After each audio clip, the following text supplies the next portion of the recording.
Hello and welcome to episode 308 of the Crate and Crowbar. It is the 16th of January 2020. My name is Chris Thurston and tonight I'm joined by Tom Senior. Hello. And taking a sip, Marsh Davies. That's me.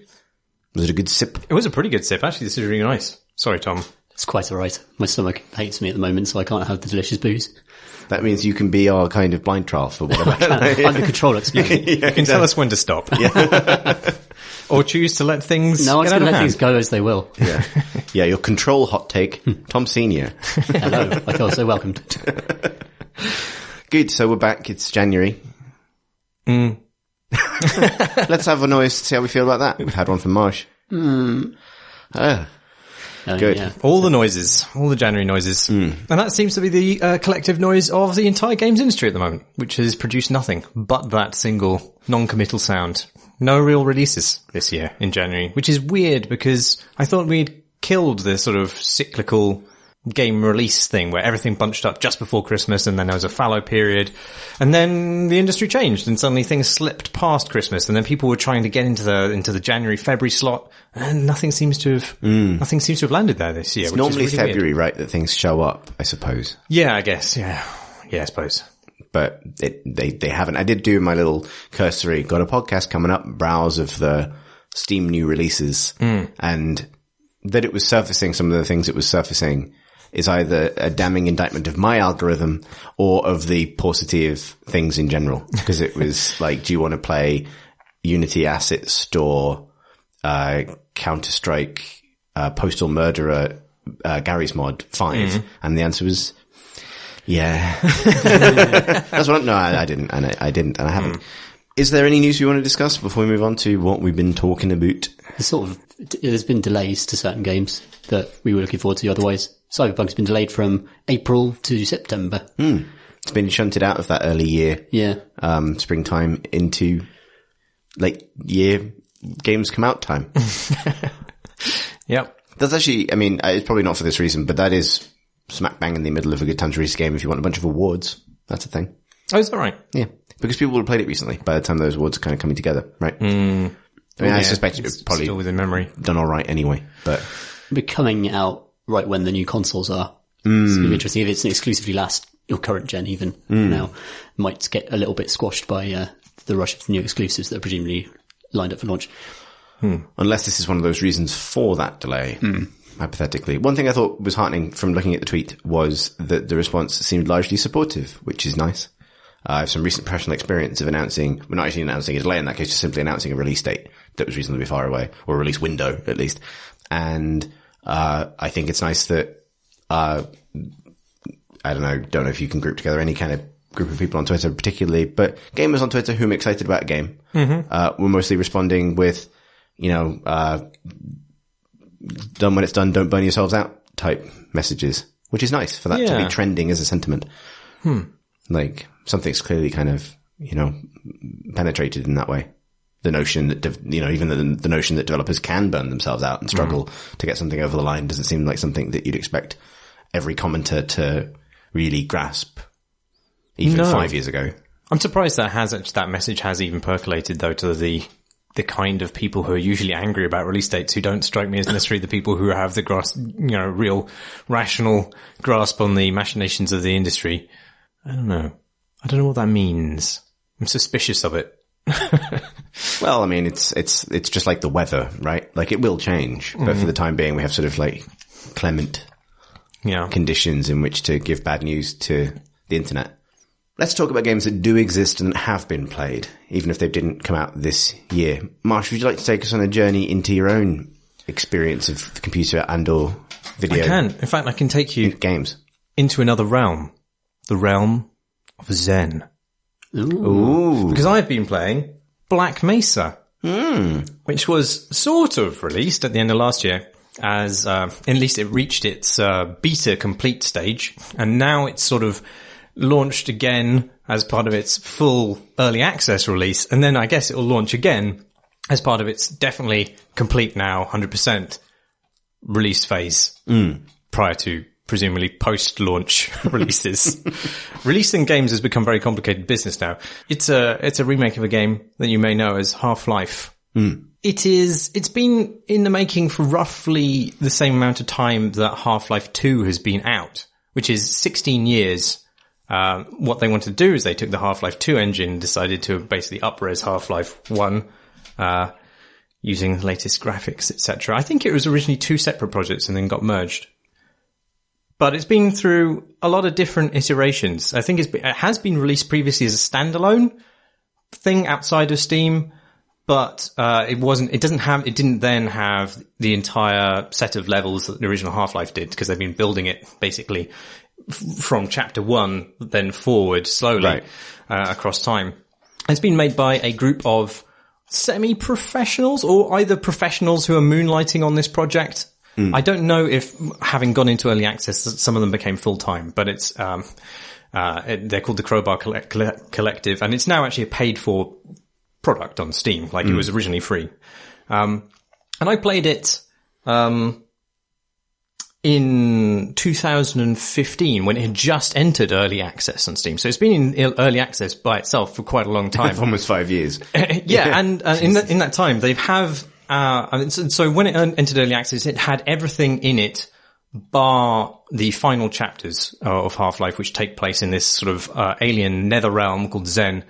I think they've also added some stuff to one of the fun. I'm sure they've done other things to those sequence of chapters as well while it's been in early access.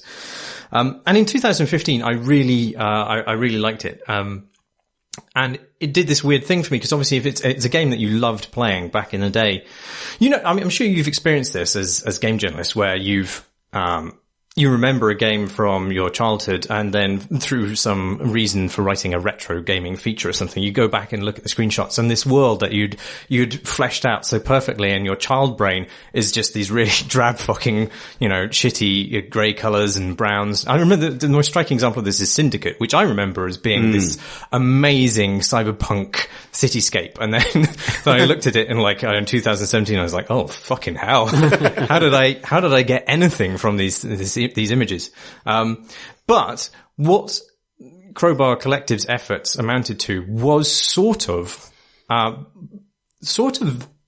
validated my imagination of that earlier game, because it had filled in all the details which my mind had back then, but it now done so with real pixels. I think beyond that, I think, regardless of the nostalgia that I feel for that game, and whether this sort of allowed me to re-feel those feelings again, I think it does, the original Half-Life does stand up incredibly well. Like, there's lots of really good things to recommend it.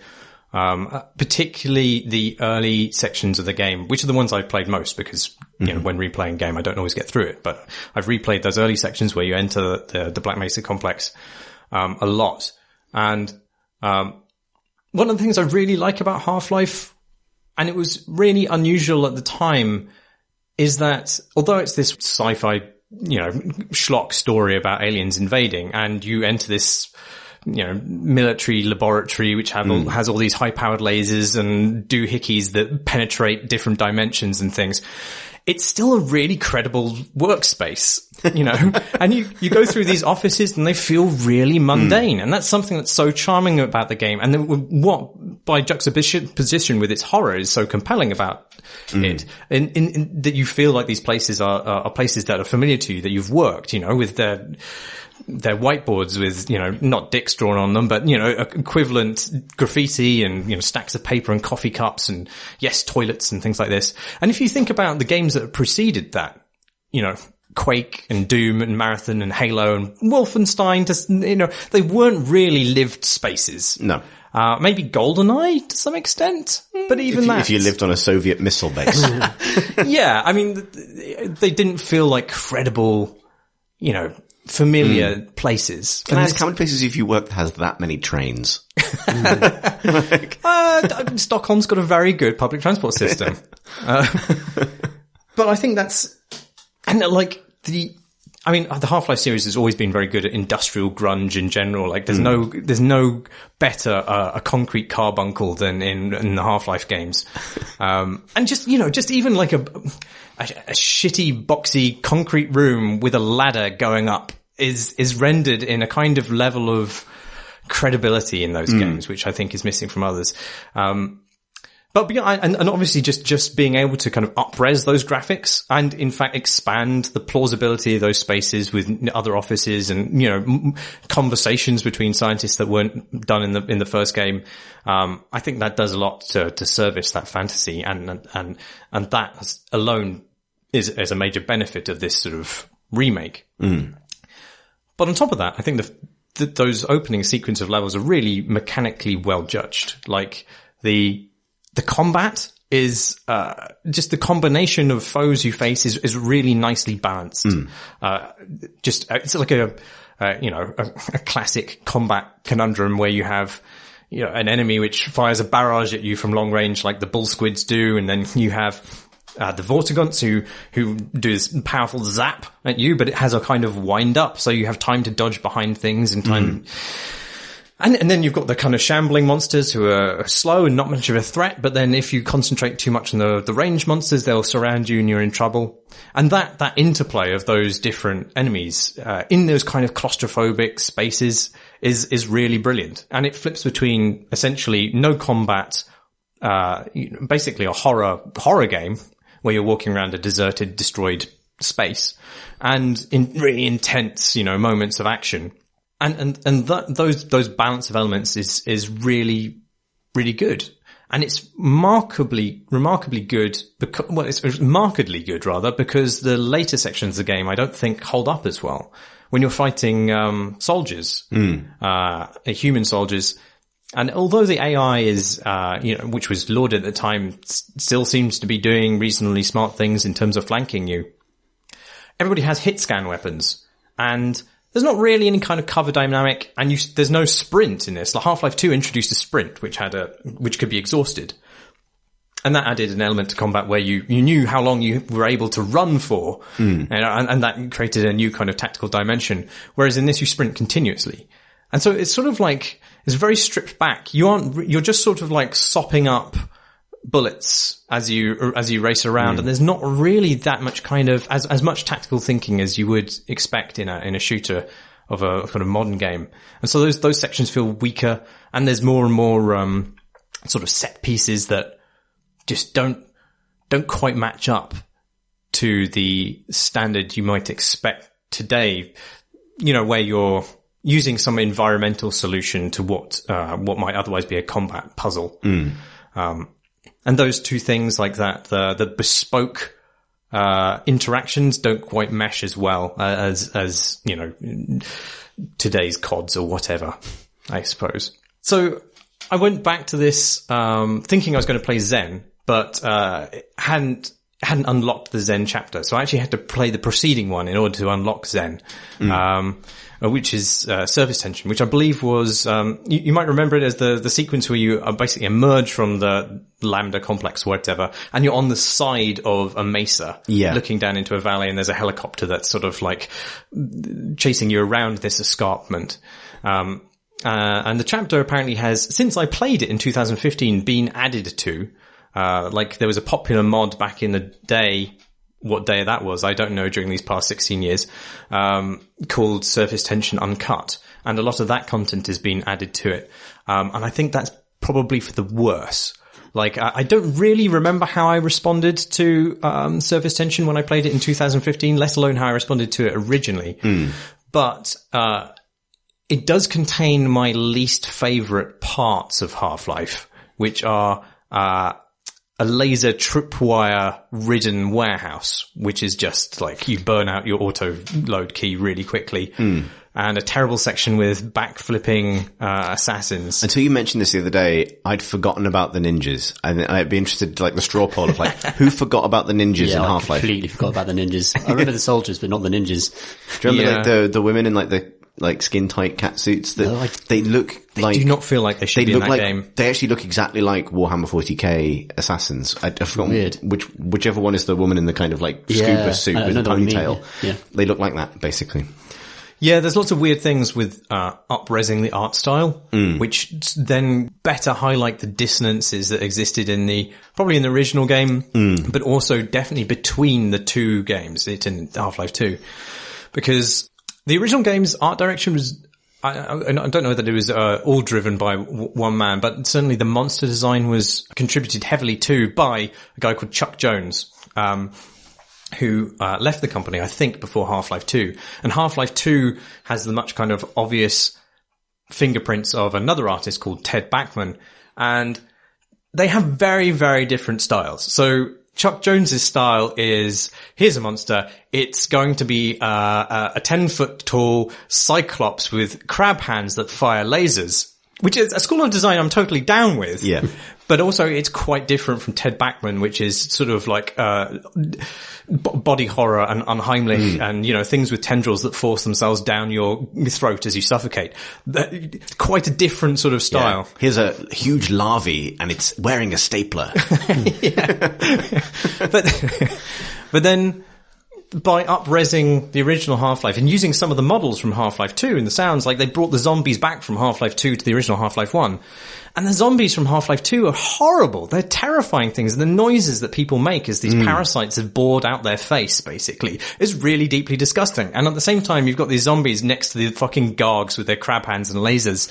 And it's just like this, and these aren't from the same world. And I feel the same way about the assassins. Like, I don't know what cartoon that's from, but it's not, it's a little too sexy for the rest of the Half-Life 1 well, it world. feels like, the Quake is the classic example of like 90s FPS design. It's like, well, what is the theme? Like, what's a theme? Like, I want to make a space game. I want to make a medieval game. I want to make the most metal thing I can. Everyone's happy. And like, I feel like there was one guy at Valve who's like, Ninja Warehouse, sexy 90s comic book X-Force Ninja Warehouse. Yeah. And this is the hill I die on, or the warehouse I die in. And, but that didn't survive the era of real strong art direction.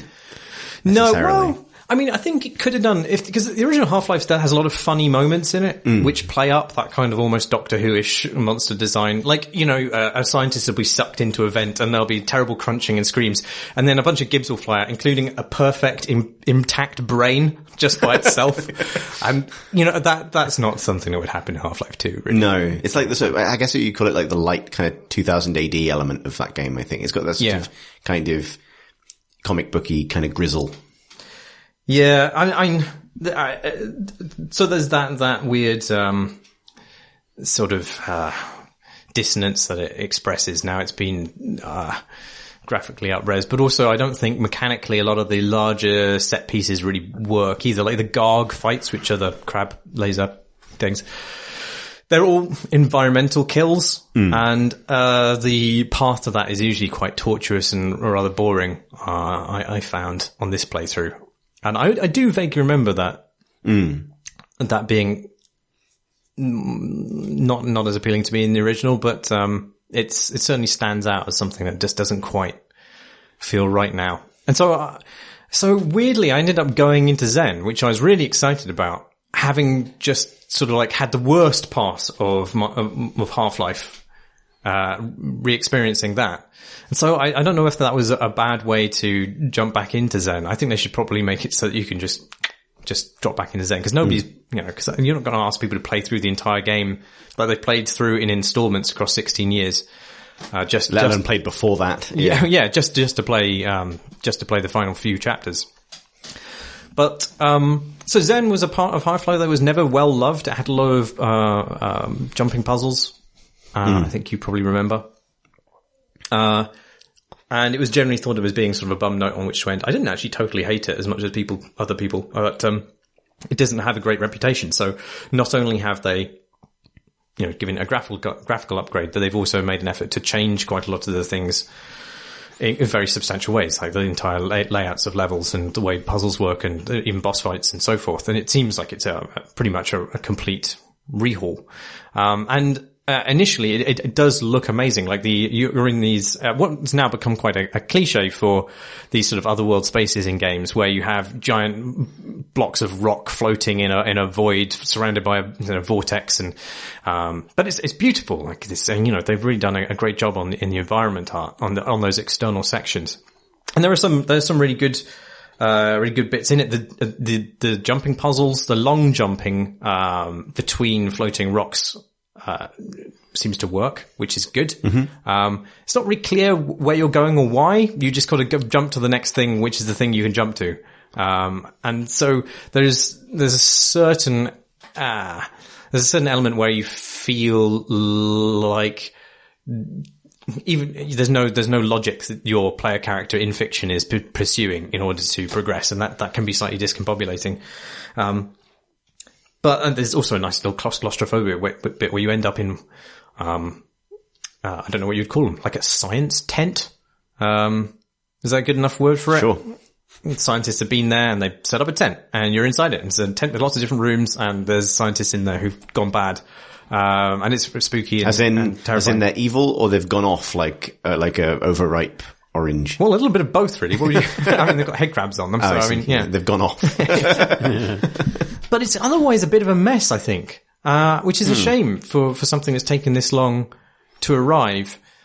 Like, the jumping puzzles at the worst are sometimes excruciating, because they don't make sense. I had to no-clip a few times just to work out where I was meant to be going. It doesn't help that it's also quite buggy, but I assume those things will be fixed.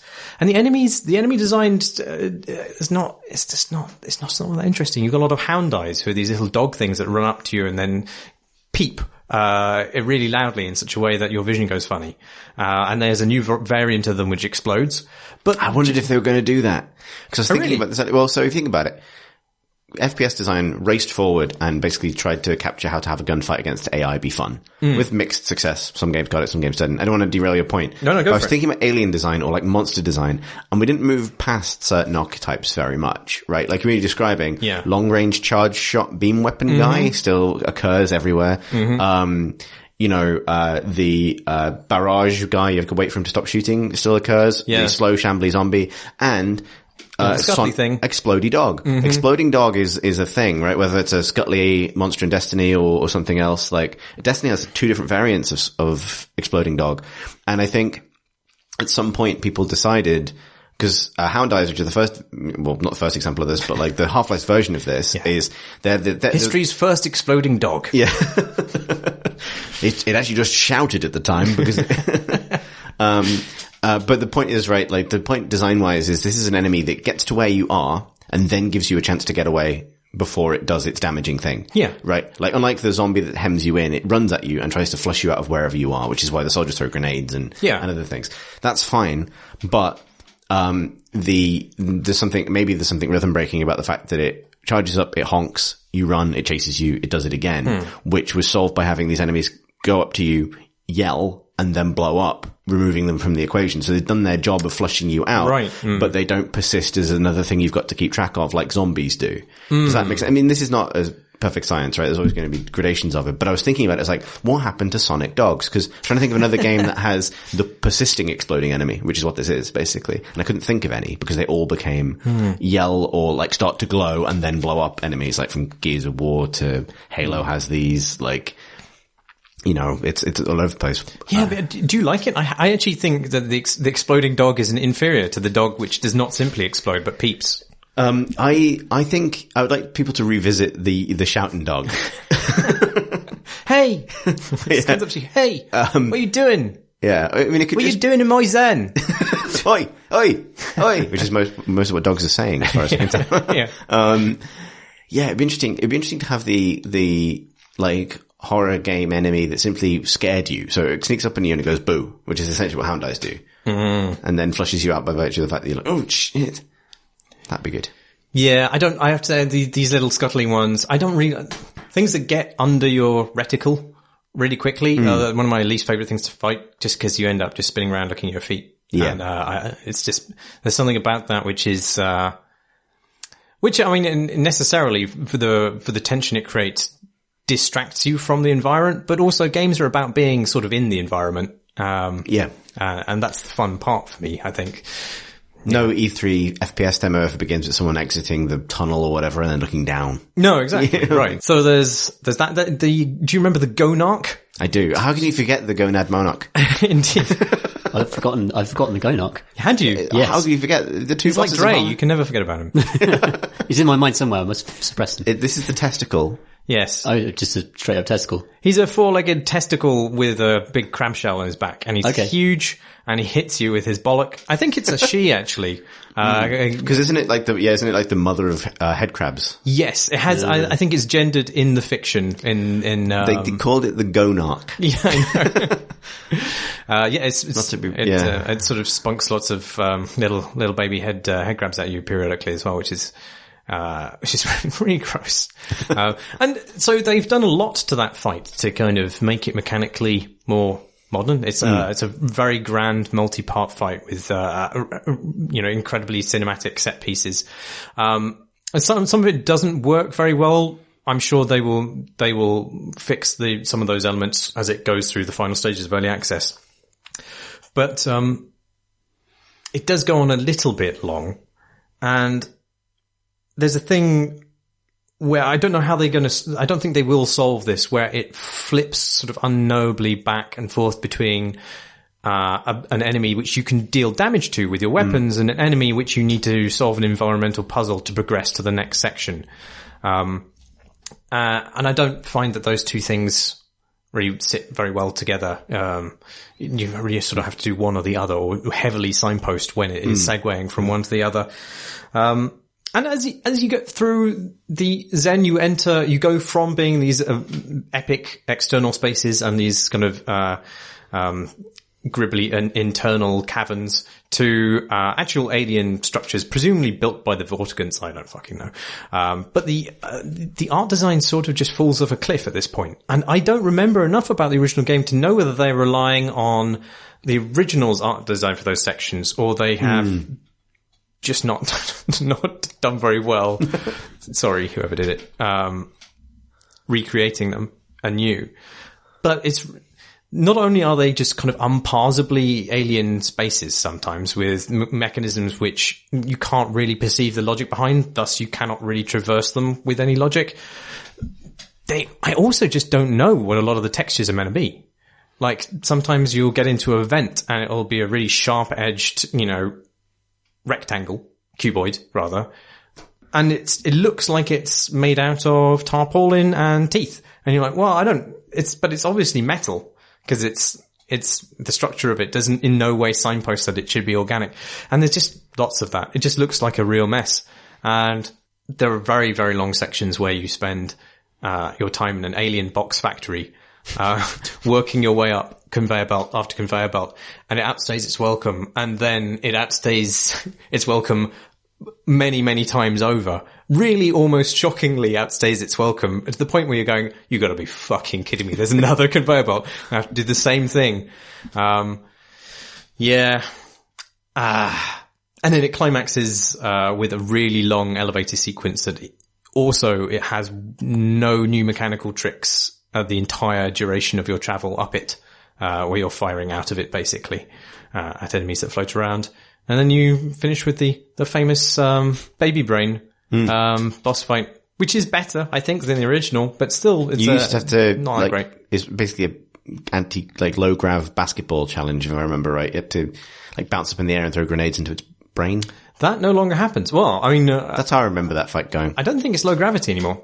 It's basically a very no, there's no jump. Not like I found anyway, but it's a multi-stage bullet hell almost, really. You're just running around it, trying to avoid its barrage of, whatever it is, alien energies. And then you shoot some lasers at the side, then you shoot its brain, and then, that's it. That's your half-life. Yeah. But what I really want is I really feel like I don't know how to feel about this, because it is so muddied by my desire for it to be good, by my nostalgia, from this weird semi-nostalgia that I have for the 2015 version of this game that I also played and liked. And I want somebody I need a reality check from basically every different segment.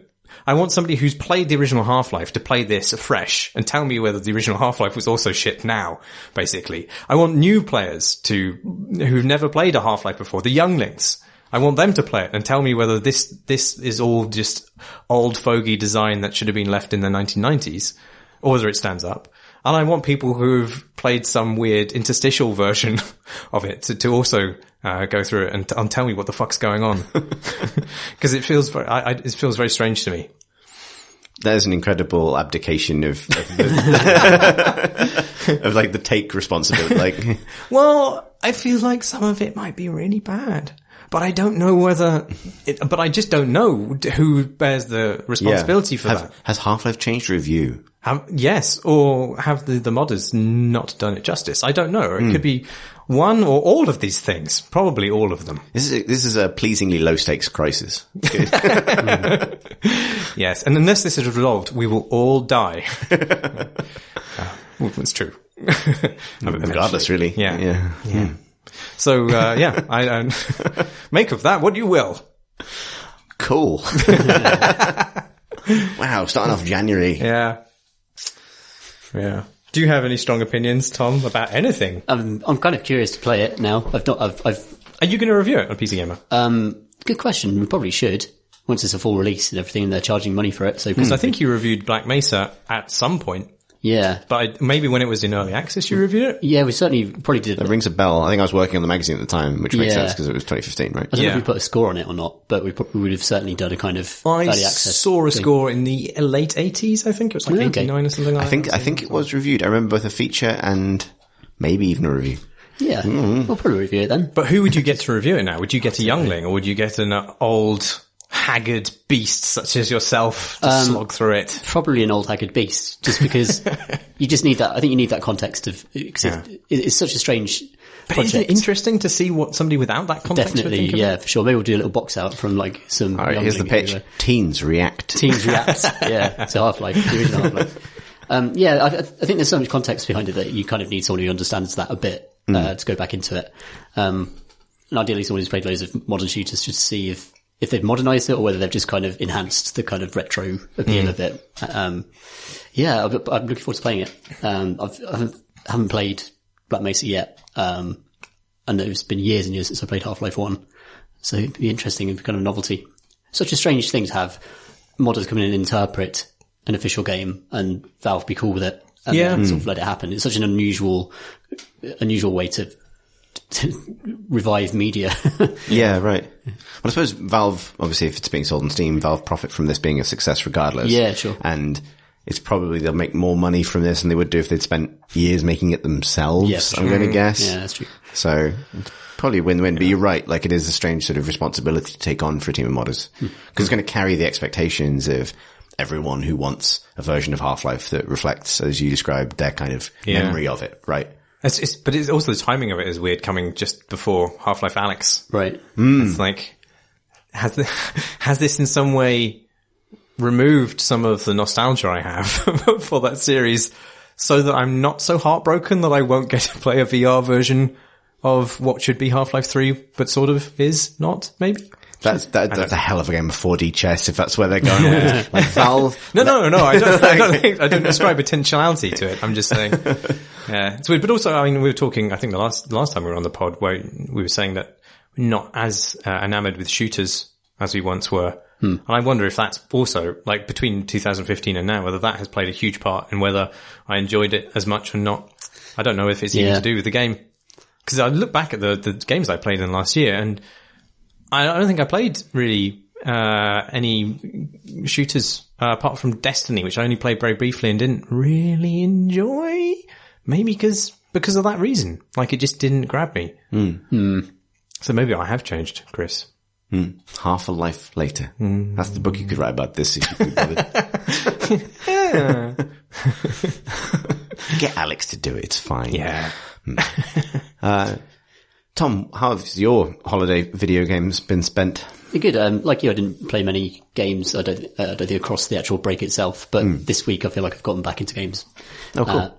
Getting excited about them again. Partly because the fourth character for Slay the Spire has been released. The fourth, I think this is the final sort of big update for the game before they have a much well-earned rest. But that means a new character with a new deck of cards, and new strategies, new ways to play and get to the end. I booted up Steam, and the first thing I saw was in the achievements section, Tom Francis, who has already beaten the Spire with this character as of yesterday when the character was released. And only 1.8% of people who play the game have done that yet. Wow. So that's, I feel like I'm in competition with Tom now. So the first playthrough I did with this, I did actually reach the final boss. and almost got it, but didn't quite. So I didn't quite get to join the Tom Francis League's success at Slay The Spire. Did you tilt because you knew what was at stake? The heart started fluttering in the final boss fight. I was like, I could do this actually. It'd be a good story to tell on the podcast. I am the Tom Francis now. This character's really cool, very weirdly complicated, and I think perhaps a bit overpowered based on the fact that I reached the end despite not understanding the character at all, and my first encounter with the character. But she's a mage, and she works around stances, and cards put you in certain stances and pull you out of stances, put you into other stances. So for example, Fury is a stance. I mean, it's weird to have the emotional state as a stance, but there you go. Fury doubles all your outgoing damage and doubles all of your incoming damage. And then you've got something called Calm, where you calm the fuck down. And then when you come out of that stance, you get extra energy. So you use it as a kind of way of cycling through your deck and playing loads more cards. And then there's one called Divine, which you just do triple damage and you're just amazing. The medium take. So Marsh has achieved. This creates a weird rhythm where you want to get loads of card draw and you want to get loads of energy to play as many cards as you want, because you want to go into Fury, do a few attacks at double damage, get the fuck out of Fury before the enemy gets their turn, they start attacking. But the cards you get when you're furious, just doubling damage of cards in Slay The Spire is fucking enormous. Like, that is a massive, massive boon. Especially when there's a card, for example, there where if you have no other attacks in your hand, it does 40 damage. But of course, if you have Fury, you do 80 damage. And in the context of Slay The Spire, that's enormous. That's a vast amount of damage. That's like an boss elite killing. enemy. Yeah, right. That's a boss killing kind of attack. And it's a combo that you can set up quite easily with that character.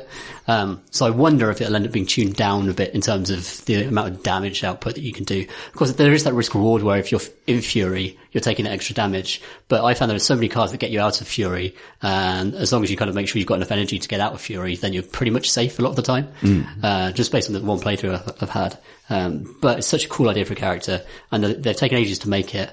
And what I love about the characters Slay The Spire, each of them is just so conceptually different. It uses the cards to create different mechanics that separate them really well from each other.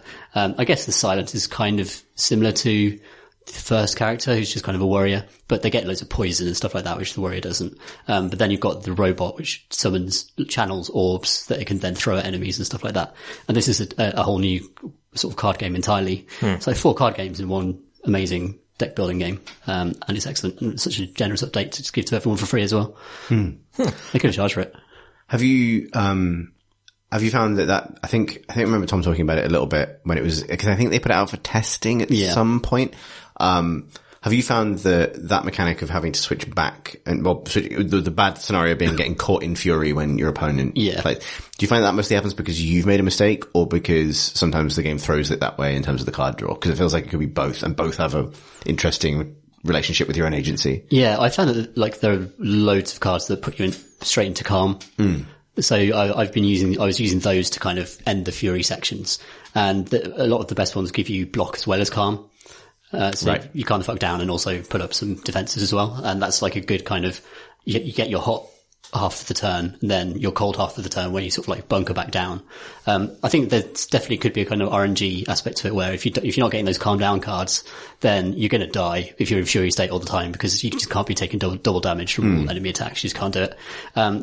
She's got like moderate amount of health, like fairly decent, but not like more than the other characters. So you still have to do a lot to protect her if you're going to be in Fury a lot. Right. And I suppose if you know that your opponents aren't going to attack, then it lets you stay. Yes, you just let her, those are really satisfying moments because you could just stay in Fury until the next turn. And then the next turn you just get extra energy to play attack cards with it, double damage. And it is really satisfying. It's really good. But yeah, it felt very strong to me. And I didn't really see like many different ways of playing the deck on my first playthrough with it. Maybe that more cards because you unlock more cards as you play with the character, of course, so that might open up like a melee build or something like that. The other characters are great because they have various different builds that you can pursue, whether you want to do a poison build with the silent, or you want to do like a kind of shiv build with the silent where you get loads of free daggers all the time. Like, there are different types of characters that you can build opportunistically based on the cards that are offered up to you through RNG. So it'd be interesting to see whether there are kind of subclasses you could make out of the Watcher that not discovered yet. But that will just require more play. I've only played through that one time. But yeah, definitely I've put like 64 hours into this game. It's a bit stupid. So there's probably another 10 hours in it, I imagine. And of course there are loads of great mods out there, loads of different classes that you can just add as well. What do you think they're going to do with it? Are they just going to leave it to the modding scene and eventually it'll go quiet, or do you think they'll pass on the development to another group of people? They've been really open about modding and letting modders just create entire classes for the game. So I think they might just leave it to the community. They've worked really, really hard on it in terms of just the sheer rate of updates and communication with the audience ever since it entered early access has been just a crazy high pace. So I imagine they might want to rest after all that, but hopefully it's been incredibly successful for them. Oh yeah, I think it has. I think it has, yeah. Deservedly so, because it's just a fantastic, addictive deck building game that is also very accessible. Deck building games can be really overwhelming. They can be really kind of daunting, and Slay The Spire takes a lot of that out of it with the kind of this cute art style and these kind of bit by bit, just fight by fight, you build your deck, and it's a much easier way of doing things than being bombarded with an entire deck at once, being asked to sort of put together a character, which is what a lot of deck building games are trying to do. Yeah, great game. One of the best games last year. I should probably play it at some point. God, you should. Yeah, I'm surprised. Actually, no, you live in a different country during the long Slay the Spire years of this podcast. Yeah, so talked about it a lot. Yeah. I bounced off in originally, or I refused to play it originally because the art style, I mean, they were using fairly placeholder stuff originally, right? Have they improved that, or is it, It's mixed. Oh. I would say it's mixed. Yeah, I don't know if I can play it. It's become part of the charm for me now. Though I think you should definitely play, because I really want to hear what you think about the art style and the various different monsters and the kind of strange clash of styles that you get between the card art and the monster art that's on the screen and that kind of stuff. It's all like a load of different artists created it, even though they didn't. Do you just want me to be angry? There's all kinds of things I can be angry about. It's very entertaining, but yeah, it's a great game though. It's a really lovely game. I've also been playing Pillars of Eternity 2. How's that been going? It's basically, I'm on a mission to finally complete an RPG one day of my life. Remind me which one Pillars of Eternity is, because there are a whole bunch of games that came out reasonably similar time with a similar-ish perspective that may not been RPGs or Diablo-ish games or multiplayer amazing noise. games. I don't know. So which one was this? So this is a single-player CRPG in the sort of Baldur's Gate 2 mold. Oh, right. Is it in the Baldur's Gate universe? It's not in the Forgotten Realms. It's in a universe created by Obsidian, which is, it's got its own rules and things, but it's still very much like elves and warriors, sword and board, that kind of stuff. Party RPG, where you're in that suspended perspective and you're gathering your party and venturing forth and all that, talking to lots of NPCs, getting into trouble. It's beautifully rendered. Like these days, you can do those isometric perspectives with so much detail and colour that they're actually quite gorgeous. And Obsidian use kind of little, almost like interactive fiction skits to zoom in on specific things they can't show at that isometric level. So it'll be like a sort of choose your own adventure to go and investigate this, like a crashed ship, for example. And then you'll come out of that and you might take certain amounts of damage based on the skill checks that you had to do. But then you'll sort of come back into the full perspective and back into the lovely, beautiful world they've created, which is an archipelago for this. It's called Deadfire. And it's just a series of islands full of pirates, and an enormous giant, the size of a skyscraper giant, made of magic soul crystal, is just walking quite slowly across the archipelago, and you have to chase it and reason with it and figure out what it wants and talk to it and try and get your soul back, because it's stolen part of your soul inside it. And that's a cool premise for a kind of D&D style fantasy campaign. I'm quite enjoying it. Have you found... Did you go back to it, or had you not played it before? So I played a bunch of Pillars of Eternity 1. Yeah, because I never finished Pillars 1 because it was a big game. It's huge, and I got big town syndrome when I hit like one of the mega towns in it, and then just stopped playing it forever. Yeah. So I decided, I'll just play 2 from scratch. And you don't really need to play 1. It gives you so much information about what happens in the first game at the very start, that you can jump straight into 2 if you want to. And I think it's more accessible because the islands just chunk up better. It's more digestible than the enormous kind of open world, Forgotten Realms style that Pillars 1 had, where you just kind of, you were walking endlessly across screen to screen to screen. It felt absolutely vast. And when you went into, it's credit to them for putting all of this detail in, but whenever you walk into a place, there are just so many fucking people to talk to, and so many like threads to latch onto. And that's great if you kind of have the patience for it. But increasingly I don't. Yeah, right. If you're happy with like, my play session is going to be exhausting this pub of flavor text. Yeah. And it's one pub of 18 in this area. Exactly. Yeah. Especially when you want to get those side quests, cause that's where a lot of the kind of most fun writing happens, cause it doesn't have to be as serious as the main quest does. So you get more entertaining stuff and, fun prizes and good loot. But to actually dig that out. And I think this is actually a good thing. Like you have to kind of get to know the people in the town and get to know the town and sort of crack it almost. Find out, what's going on here? What's the kind of social hierarchy of the different groups here? And, who are the smugglers? Who are the traders? What are the guilds, et cetera, et cetera. And that's actually really engrossing if you've got an entire Sunday afternoon to dedicate to it. Yeah. But if you want to sit down for 1 hour, you kind of can't quite get enough done in an hour in these CRPGs to actually, for me to justify. So if I've Does it have like a little kind of combat puzzle element to it, like Divinity does, where you can play it for 15 minutes and get through a battle? Yes. In fact, I'm playing, in turn-based mode, which is the thing they added after launch. So normally it's a kind of, real-time pause system, very similar to, your Dungeons and Dragons games, like your Baldur's Gate 2s and that kind of stuff.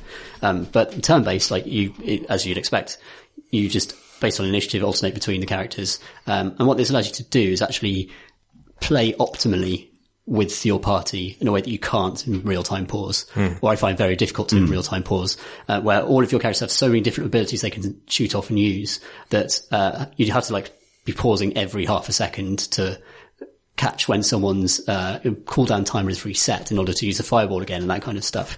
Whereas in turn-based, you can't miss that because you're given each character's complete capability and full time to utilize it, with maximum efficiency because you're not going to accidentally miss the cooldown going off.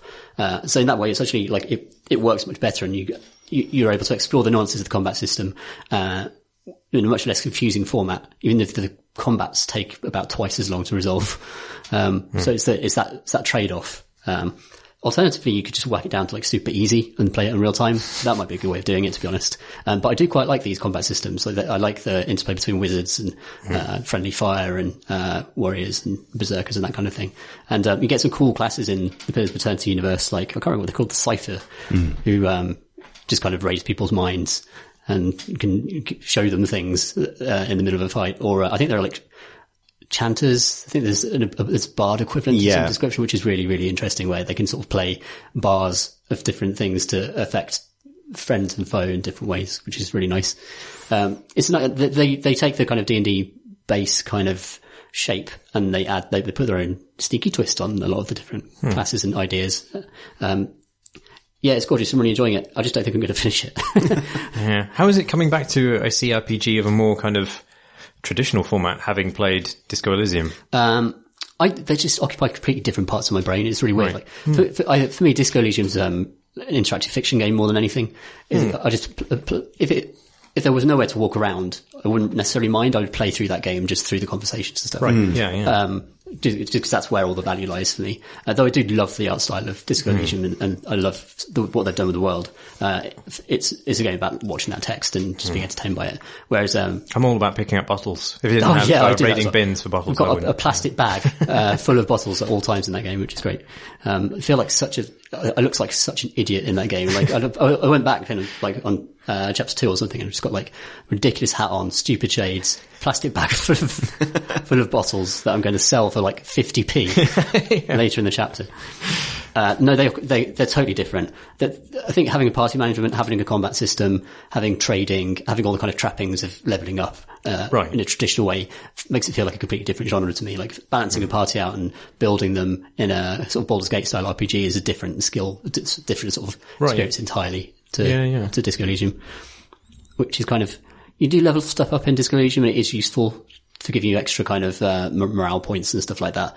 But really it's about unlocking those conversation options. It's about giving you the extra kind of choice to how to shape your character. And I love it for that, but they're very different. Yeah. Well, in Disco Elysium, it feels more about navigation in a way. Like the fact that it keeps track for you of what skill checks you can go back and try again and what skills you need. Yeah. It's kind of testament to the fact that like, it's about, you level up because you value this, you know, you don't value, a lot of times, or at least in my experience, you don't level up because you are planning for the future in an open-ended way as you do an RPG. Like, I'm going to put, you know, I've got a build in mind. You maybe have in Disco Elysium, you have like, maybe a character in mind, and you also have, well, this check I really want to pass, so this point's going in empathy because it's important to me from a narrative point of view that I succeed at this.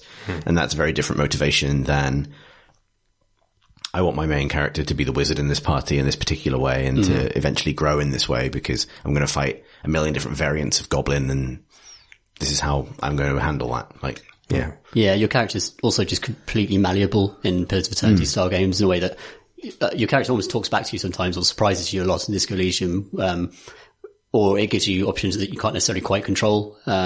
Whereas, of course, if you're playing the hero on a kind of hero's journey in a sort of Dungeons & Dragons style landscape, you're basically going to say the obvious thing in any given conversation. There's very little room to say anything exciting or very different or insulting. You can be evil, apparently, but I don't know what that really means in a lot of these RPGs. It just means you kind of a dick to people, but you get the same stuff done in the end anyway. So just charge extortionate rates. Just charge a bit more, make a bit more money, annoy some people. But you're not going to, you know, very rarely do RPGs actually cash in and actually let you become a tyrant or something, and you know, at the end, rather than saving the world.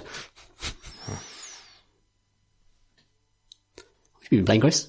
I had a bit of a break from games. Like I kept thinking I was going to spend my break playing different things and then not doing that. So, I have subsequently since, despite liking the start of the season, bounced off Destiny, which was a thing. Like I had this real big investment in the last season. It's just kind of gone away. I'll probably return. I think I have this weird feeling that a sequel's going to get announced this year. Right. Maybe even released this year. It just feels like that time. Could be an so I've got this feeling like, oh, there's probably a reset coming. Maybe I won't bother. I'm glad that it's doing well. I still like it. But anyway, my ongoing saga of not having played The Witcher 3 almost came to an end when I reinstalled The Witcher 1 and then didn't load it. And then it's as close as I've gotten for years. Are you going to try and play? I'm going to try because one of my big guilty pleasures over Christmas was The Witcher TV series, which is, a friend said he agrees with everything everyone's ever said about it. And that's how I feel about it. Yeah, right. It is trash and it's great. And it's, you know, I think it's like, I very much enjoyed it in a way that I wasn't expecting to, cause it's like Xena or, I was expecting Game of Thrones pursuant kind of grimdark, but what I got was like Henry Cavill's Merlin. You know what I mean? I was actually 100% on board with that. I really enjoyed it as well. Like, yeah. And that made me want to play the game because I thought, oh man, like I actually kind of enjoyed this and it reminded me of things I liked about the first game. Anyway, that saga didn't end. All I really did was play Teamfight Tactics over and over again for a long time, and I like it, but I don't really have anything to say about it. It's got like it's You've delivered a more neutral take than I managed. Yeah, but I have played and finished a game since, and partly motivated by recommendations and also by the desire to have played a game that I can talk about in this podcast. And that is Sayonara Wild Hearts, which came out last year on consoles and Apple Arcade, and I think came out on PC relatively recently. I played it on PC. It came out on Steam. And so Sayonara Wild Hearts is a like album length rhythm score attack game. It's by Simogo, and I'm not sure what else they've done. I think they're Swedish. I'm going to guess Scandinavian, certainly.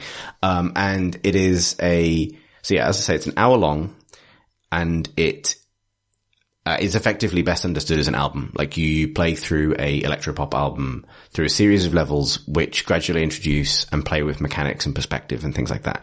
And it's enormously stylishly presented. So, it has a real sense of momentum, and it's got this sort of, it's hard to exactly pin down the art style, but it's essentially sort of, because it's sort of, it has a kind of neon, lots of purples and blues and pinks and, sort of neon, slightly retro sort of thing.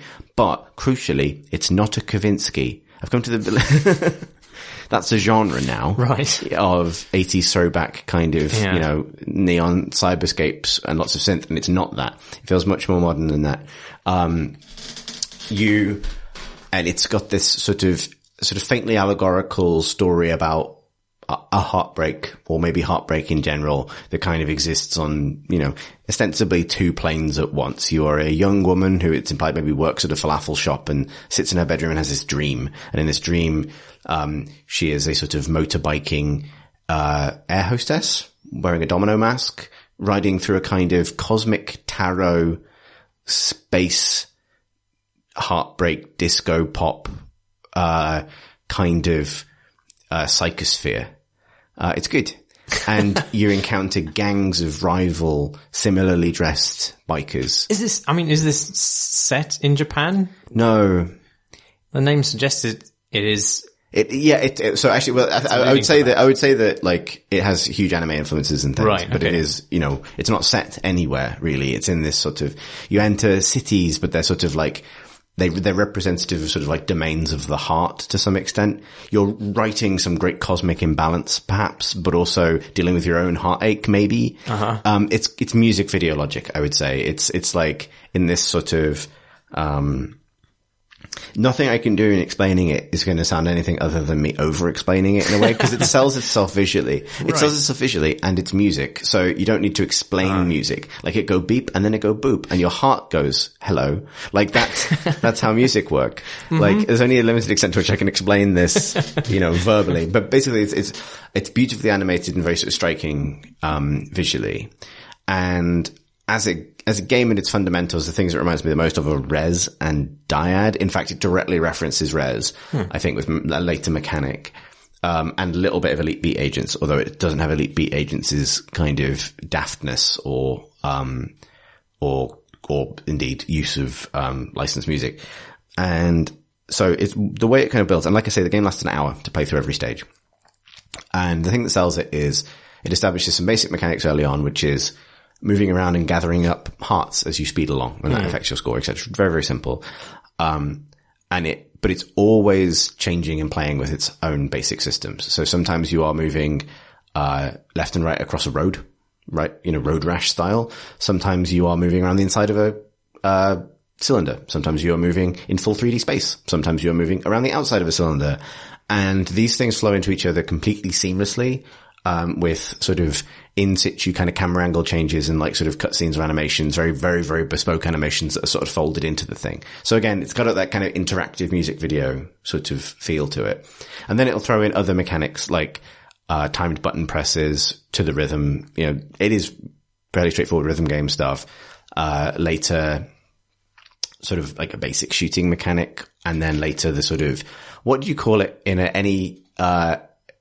in Res or in any other kind of usually Japanese sort of rail shooter, where you can drag over enemies to target lots of them and then you release all of your missiles. Whatever that's called. The Panzer Dragoon, swipe and shoot. I don't know, like whatever that, yeah. But you know exactly what I mean. Like all of these little mechanics from other games and references from other games kind of sort of come into it. There's some bullet hell elements in a particular sequence, and all of it is in service of like a particular mood or a particular tone and they fit the songs as you fight through this like kind of dreamscape kind of thing. Would you listen to the music outside of the game? I have a little bit. I like it. It's an interesting thing to listen to as an album actually, because some of them are clearly like, it has songs and lyrics and it lands on those moments sometimes, and those are often the best levels. And there's lots of interludes and things for shorter levels. Some levels are very short and it's just like introduce a mechanic, play with it, and then it's gone again. And it all builds somewhere, and it has a good line in, building to a kind of, existential cosmic dance off, which is my favorite place to any game to end. And it's something like I've had, I know people who love it to death, and I can kind of see why, because it feels like the kind of thing that if it sort of resonated with you at the right time in your own life or whatever, it's deeply romantic. And I don't mean that in the sort of, it has a literal love story in it so much as it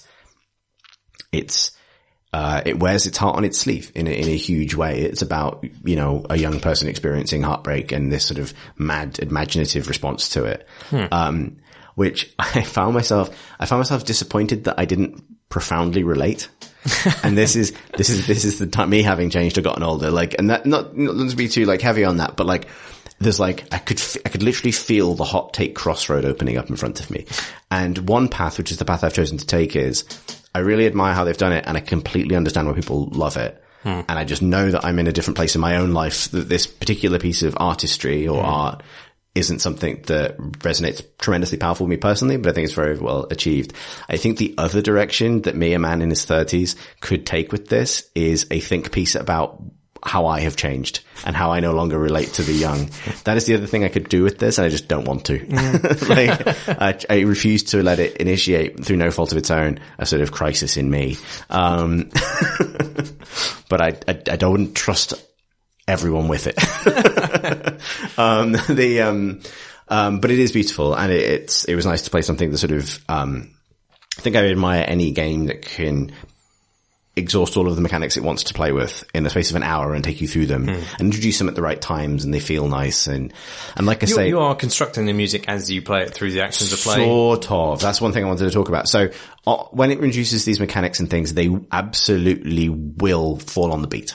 You know, like, but when I say that it's constantly full of bespoke stuff, like every part of it is different, every level is different, and the changes in perspective and even what you're doing can be kind of wild. Like there is a level that introduces a car and a drift mechanic that isn't present anywhere else, and you are drifting a car down a desert highway for a bit. Like it is that massive in terms of shift. And that's why I say it, like it gets through all of its ideas and then it leaves, which is nice. And that stuff tends to fall on the beat, and to some extent picking up the collectibles and things that boost your score. They are also in traditional rhythm game style placed on the beat, and so they will contribute to the music in some way. But it is not actually like Res or a lot of rhythm games in that you are constructing the music. The music is happening anyway, because it is a pre-recorded album actually with, that you can listen to, that doesn't require someone to be picking up the hearts in order to fill out like the melody. Right. It will just be there. You offer accents and things, and it all kind of comes together if you're playing it well. But actually, and this is actually the start of my criticisms of it, you aren't really essential for it to kind of fill out. Instead, you're kind of there for the ride, and I think for the spectacle. And like I say, it is full of, there's just so many, everything about it feels very bespoke. Like there is no section really. There are sections you return to that are similar to each other, but it's clear that every single part of it is handmade and hand animated, and, whether that's sudden changes in perspective. So you go from riding your motorbike to having a sword fight on the back of your motorbike or between motorbikes to, suddenly you're in the first person riding through a forest fighting a mecha wolf, like to all of these different things that you're doing. There's some really lovely ideas that I haven't seen in a game like this before. Like, how does the mecha wolf stack up alongside the exploding dogs and peeping dogs? It's actually interesting because it does fire bombs at you, but it doesn't blow up itself unless you, punch it. Is it technically a sonic dog, though, being inside a... Interestingly, yeah, probably. It is being ridden by a gang of hot teens. Yeah. That is a new addition. Yeah, exactly. Well, I mean, that's who you're kind of dealing with. It's like a kind of tarot-style deck of kind of like cosmic love antagonists. I think if you don't want to know anything about it, maybe skip ahead a little bit, but I do want to explain one thing I think it does do, which is cool, that I haven't seen before. A lot of it is like, feels like pulling mechanics from stuff that, you have seen, but there's a good level which is about, or a good sequence which is about this character who is either a twin or is the single person in two bodies, basically. And there's a level where, you're racing along and they're flying either side of you or ahead of you, and they clap to the beat. And every time they clap, you enter a different dimension. And there are two tracks that you're racing on over the top of each other, and you move between those dimensions when they clap. So but your position in the road is the same. But the things ahead of you, where the power-ups are, where the obstacles might be, all of that stuff changes on the beat. So you have to get used to knowing where you're going to be. Because rhythm games are all about looking ahead, right? Looking to where the next power-up is and steering yourself based on that. This requires you to listen to what the rhythm is and where you're likely to be, which track you're likely to be in at what place. That sounds really good. That's very clever. It's one level, but it's very clever. And there's a lovely moment in that where you start clapping and you add a third beat to it. And when you clap, there's a third one. And it's really nice. It's just one of those nice, and that's a good, I think it's maybe one of the best ideas in it. And that alone is kind of worth it for the ride. And in fact, even like having explained it, I don't think I've spoiled it, because it's just this parade of inventive moments that, like I say, it has, replayability in that there are, gold, silver and bronze, ratings for every level. You unlock stuff by finishing them. There's some sort of metagame stuff that I haven't quite kind of cracked yet. Although I haven't felt like a profound need to go back and replay it, although I replayed a few things. It's narrated by Queen Latifah, which is cool. Can you fail? Yes, and this is one thing I want to talk about. So if you don't have health, but you hit anything, you get hit by a projectile, anything, and that's the fail state. And what it does is it rewinds you. So you get a kind of record scratch, like a, and you go back and the song continues and you'll go back a certain distance and your score takes a hit. And what this means effectively is the reason it has to be this way, I suspect, is because like I say, you don't drive the music, you are riding to the music. And so it can't let you move on to the next stage and have the music be out of sync with you. So it has to rewind you and the music and put you back. And so it's very all rhythm action games are Simon Says-y to some extent, but this one's very Simon Says-y because you have to get it right in order to progress. And I think it's a reasonable choice given, I think it's a game that wants you to get through it. It doesn't want to punish you, doesn't want to kick you back to the start of a level, things like that.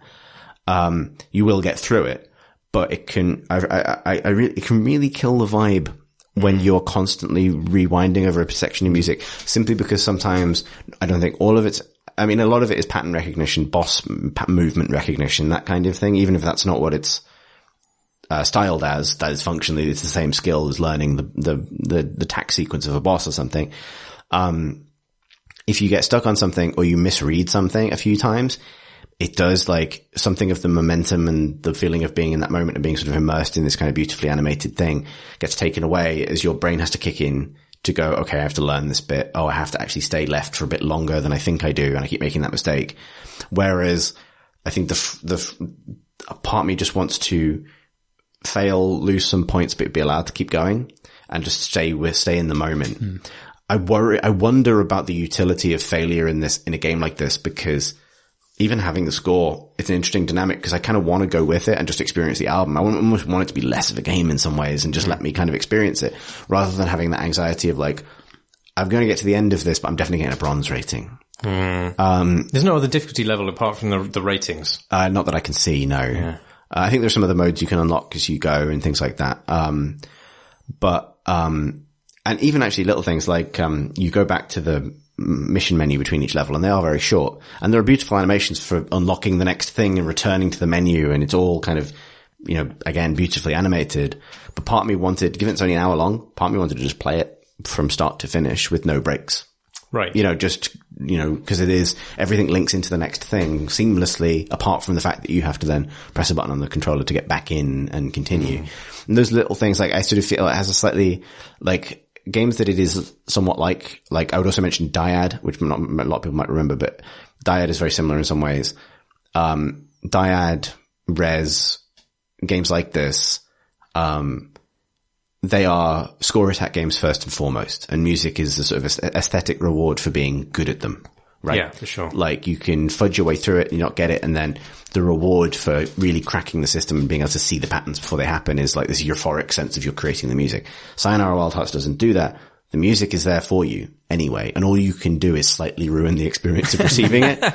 Right. And that is an interesting tension, because I think what that allows them to do is plan moments for you that other games can't do. Because it knows when you're going to get hit a big moment, because it knows when the music's going to happen. And those can feel really nice. And like I say, the animation is beautiful. But I feel like it has a slightly awkward relationship with being a game, basically. Like, part of me would have happily played it simply as an interactive music video or an interactive album length kind of music experience that you just sort of glide through, essentially, without quite the same condition of failure. But yeah, I did like it, and I think I think particularly because it's on Apple Arcade. Like, I'm interested to see what it'd be like playing on an iPad screen or something, or certainly because it's such a audio-visual thing that I really valued having it on a big PC monitor in front of me and being able to kind of take it in. But I would certainly recommend it. I think it is a lovely thing. What are the iPad speakers like? Surely that would change your experience. Yeah, I mean, it's a headphones thing. It's definitely a headphones thing. Right. Yeah, and like I say, it's got a good line in sort of,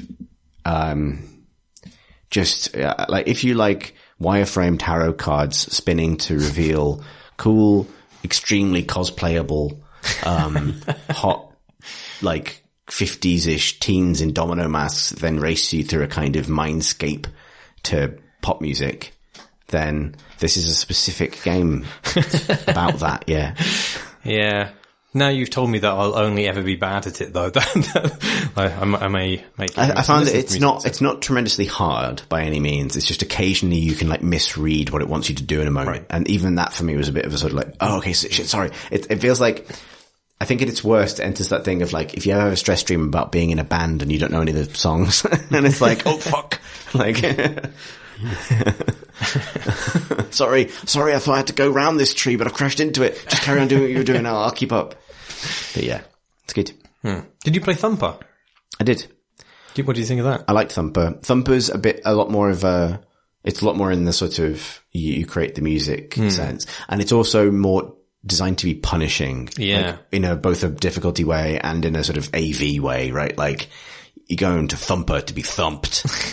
Right? Yeah, that's true. Yeah, Thumper, some thumping should have been the, like, tagline for that game. The hardcore, fucking, like, EDM Bambi game, Thumper.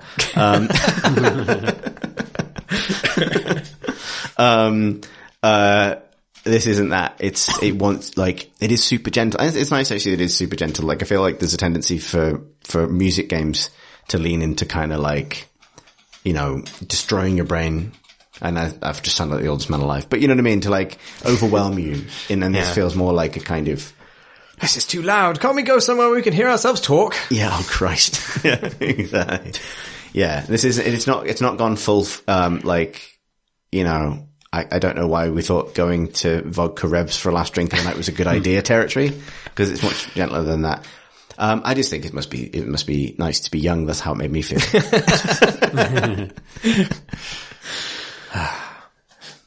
Shall we do some of those questions that come from questions? You love to see them. Yes. We love to see them. We love to hear them.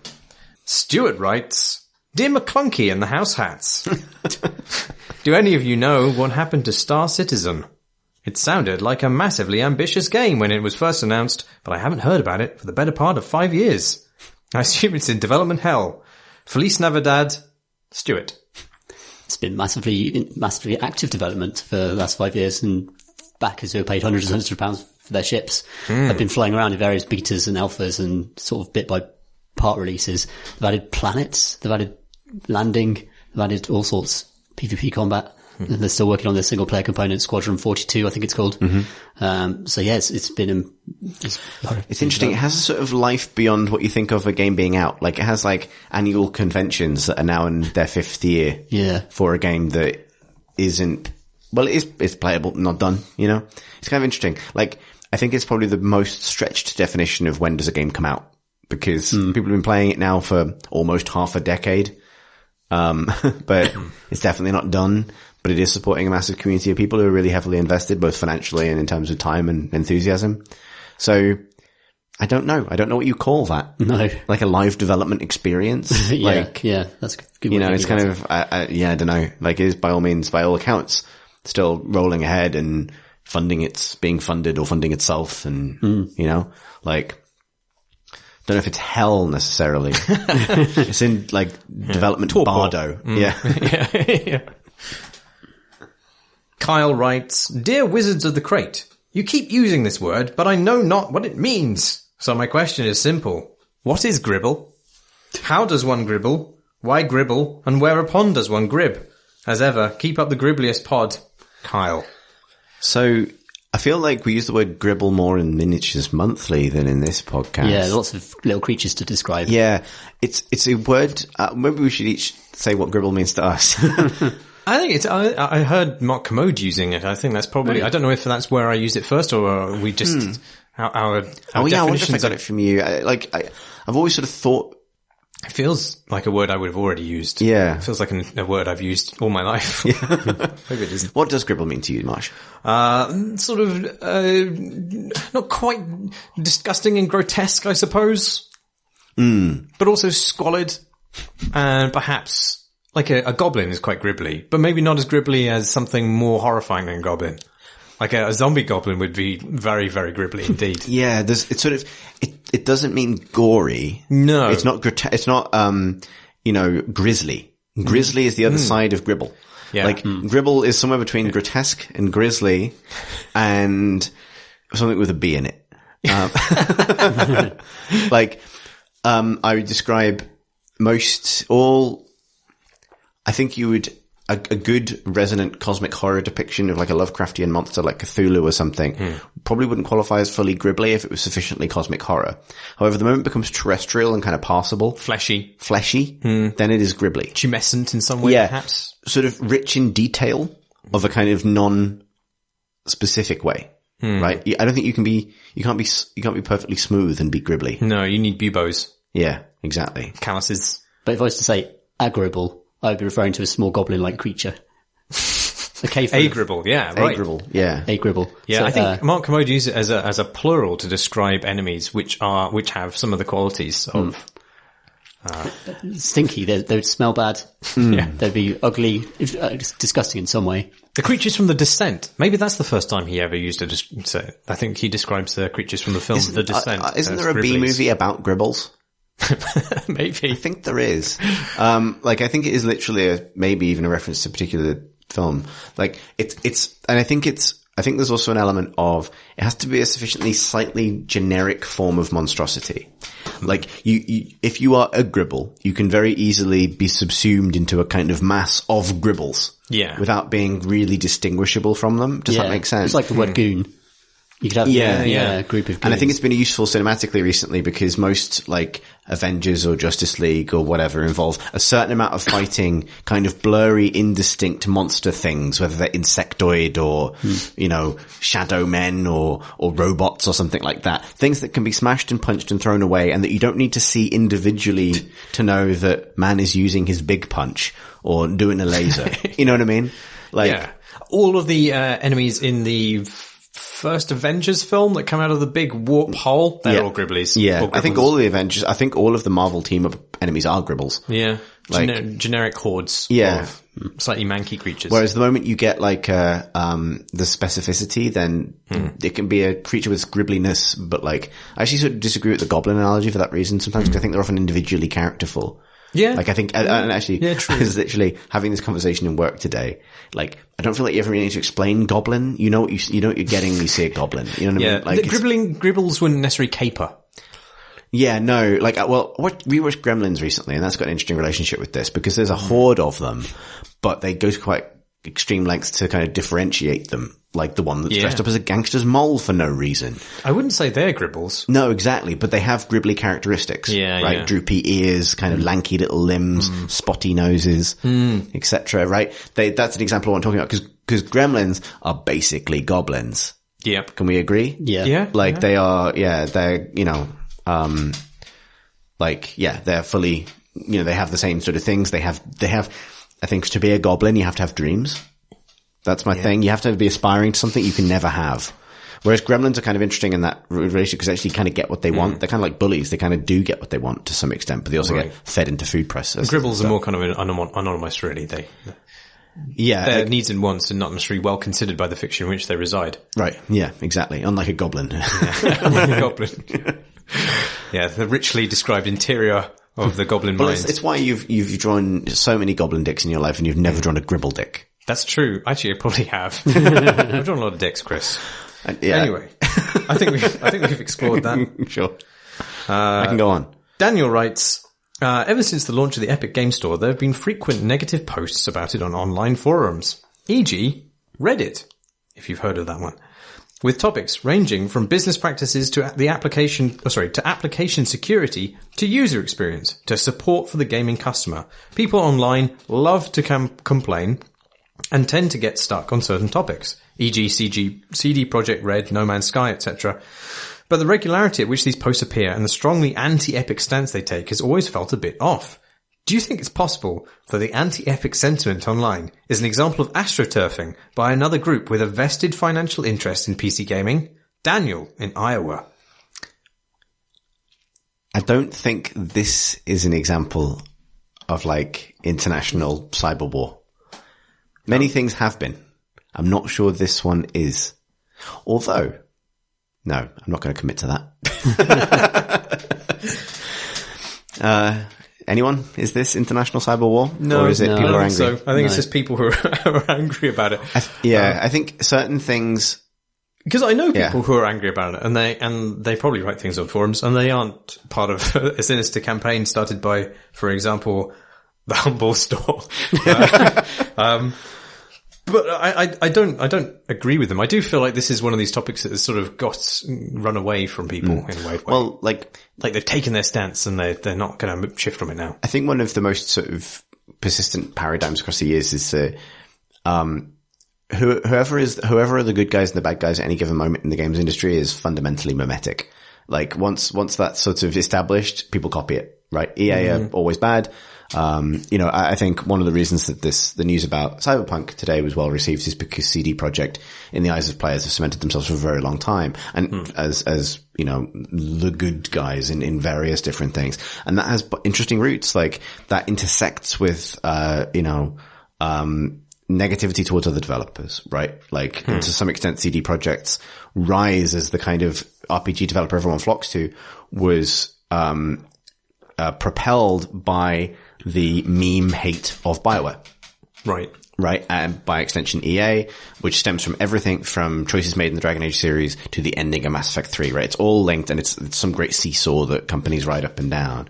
Epic are, the bad guys to an extent, for reasons, some of which are rooted in, like you say, like the platform itself and different decisions they've made. And some of them I think is just because the internet has its villains and its heroes at any given time. And one interesting thing about it, though, which I think is a consistent thing, if teenagers like something, a substantial portion of the audience may well turn against it. And I think the popularity of Fortnite has played into that somewhat. Like, I think that's a consistent factor across time is to kind of poo-poo and diminish whatever younger audiences are into, basically. Yeah, I think that does play a huge role, but I also just think there's a mild inconvenience for people, and that's enough. That's enough to get people really angry. And there is a tribal element as well, where people root for teams that are actually not, in fact, teams.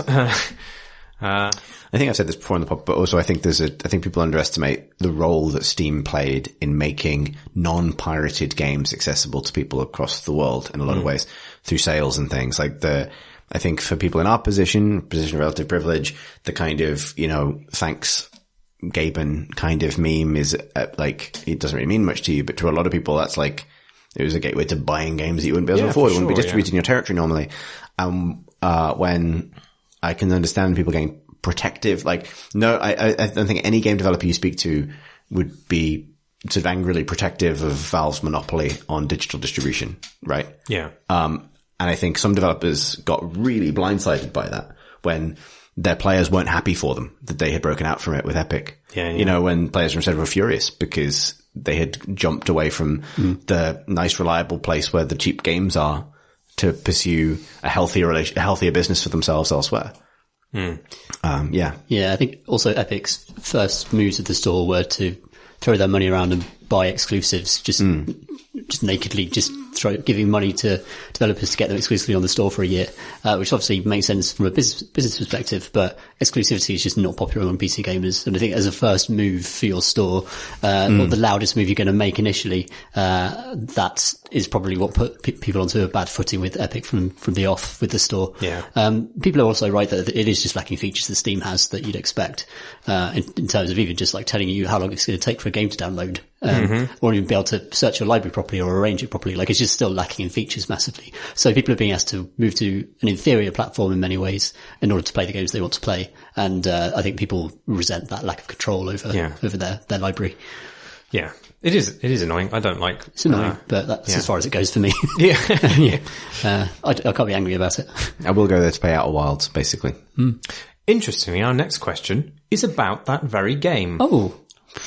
Stieg writes, Dear Crater and Corrupted Save File, Stieg here again. I've been playing Outer Wilds this week. I'm really enjoying it. It's exactly the mysterious exploration-focused experience that I adore. Lots of good vibes similar to Myst, the Norwood Suite, Abduction, The Witness, or Twinson's Odyssey. However, I experience a meta-challenge that makes the game more harrowing than designed. When the supernova kills me, the game will crash and the save file is corrupted. Not every time, maybe 1 out of 3 times. Nevertheless, I'm determined to play this game. The save game corruption is only replicated when the supernova occurs, and so I have taken to killing myself by any other means in order to control the fate of my save file. I fly into the sun. I leap into the void without a spacesuit. I crush myself. Any fate is better than the supernova. I've also realized that I can at least back up the save file to the PS4's cloud, so I don't have to play this unconventional Iron Man run.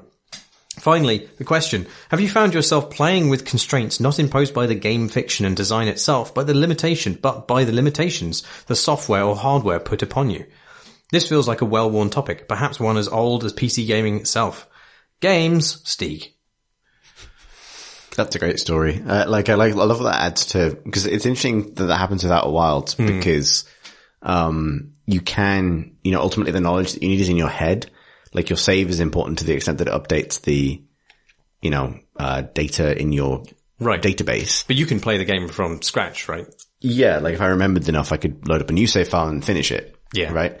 So, it's kind of a big loss, but it's also kind of not. And it's like, it's kind of, like, they could actually release that as a mode, I think. You know what I mean? You've got to remember what you have and haven't done. Like the mode where your ship isn't persistent, the ship database isn't persistent. I don't think this has really happened to me, though, that I can think of. No, really? Not that I can think of, no. Not in terms of, like, consistently working around, like, an inevitable crash or something. Maybe. That's stuff with game controllers. My Nintendo Switch, for example, the left stick would only register to press left about half the time, which makes Mario Kart very interesting. Because you're kind of inventing entirely new racing lines that involve turning left as little as possible and really powering up your boosts to turn right, and then just trying to hoping for the best to go to the left turns. you always lose. I'm pretty sure there was another game somewhere in the Unreal 1 era of games where reflective surfaces caused the game to crash. So I never managed to fully play it, but I did try playing it, averting my eyes from anything that would trigger it. But I don't remember what it was. Was it Sin, maybe, or something like that? Sin, gosh, that takes me back. I remember in Diablo 2, when we were playing online with my friends on the old 56k modem, the priest would summon one particular sprite that would crash my game, and only my PC, it would hard lock my PC when it happened. And my friend, unfortunately, I wish I'd never fucking told him about it. Because everyone else was fine. It was just my game that would just crash out. So whenever he wanted to troll me, he'd just like summon this kind of spirit of winter and that PC's hard locked. Like, fuck you, Phil. It's I mean, these things don't really happen that much anymore, do they? No, Which is great. Though actually Red Dead Redemption, I think people on the Discord forum will know this because I whined about it there, but Red Dead Redemption crashed in such a way that my hard drive was making horrible grinding noises immediately afterwards, and it also claimed the game wasn't installed thereafter. What? Which has never happened before. That's a bizarre one. And I had to re-download it. But these things don't seem, these kind of problems don't really. Yeah, I think that's why it's not coming to mind. Like, Yeah. I think I must have danced around something in the past, but it's really not coming to mind now. Not for in development games, it happens all the time. It's really annoying. But yeah. Noel writes an email with the subject line, Best iPad Games. He goes on to say, it's in the title. Cheers. Noel. Do you have any... I don't really play games on my iPad at all. I know that Apple Arcade has been enormously popular with people whom do. I love the Room games. Those are said absolutely before, yeah. gorgeous on iPad and well worth playing on a touchscreen rather than on a PC, I would say, just because these games about unlocking beautiful puzzle boxes. So that tactile sense of kind of moving little bits of wood around, turning keys, watching things open up is wonderful. Quite serious. What's the name? Beautiful hand-illustrated puzzle game set in Iran. Gorogoa? Gorogoa. Gotta go play it on the iPad. Uh-huh. It was good. I liked You it. Gora. You really Gora. Yeah. In the words of Cilla Black. Cilla Black's Gorogoa. Is there a river in Tehran that has a ferry across it? Could be the theme song. Anyway. Sean writes, Dear the charming and comfortably consistent Crate and Crowbar casting crew, Having completed my personal quest for 2019 to listen to all CNCs released from episode 1 to the end of 2018, episode 267, I can't help but appreciate how far the podcast has come. 6 years strong, a successful Patreon. But at the same time, how much it has stayed exactly the same. Format, tone, and just the right amount of professionalism, which is presumably none. Yeah. I appreciate the best ones are probably the hardest to remember. But which were your favourite episodes across your long and storied history? Many thanks, Sean. I actually have a favourite anecdote from the many things we've done, which is in the episode 114 called Toilet Puncher's Infinite Surrender. And it is that titular episode that is my favourite anecdote, which is delivered by Graham in his beautiful dulcet tones at the minute mark of 34 and 30 seconds. And it's about Prison Architect, and it's very good. A lot of toilet punching. God, we've done so many of these that, I don't really think about this. I think, it's relatively recent. It was last year, I think. Pip's, didn't there be a fox in there? About the shard. That was really funny. And specifically, and it was one of those moments where I wish we recorded it because the way that physically broke Tom Francis, who is a man who enjoys a joke, obviously, but like is rarely ruined by one. And it was a very rare sight of him, like, absolutely, like, lost. Like, it was very good. That I think there's also an episode, maybe semi-recently, where Pip told the ultimate joke. And it involves Tom Francis again. Honestly, every time I think about it, I can't stop laughing. And it's been one of those things where I've woken up in the middle of the night and thought about it, and then woken up my fiancée by laughing so hard.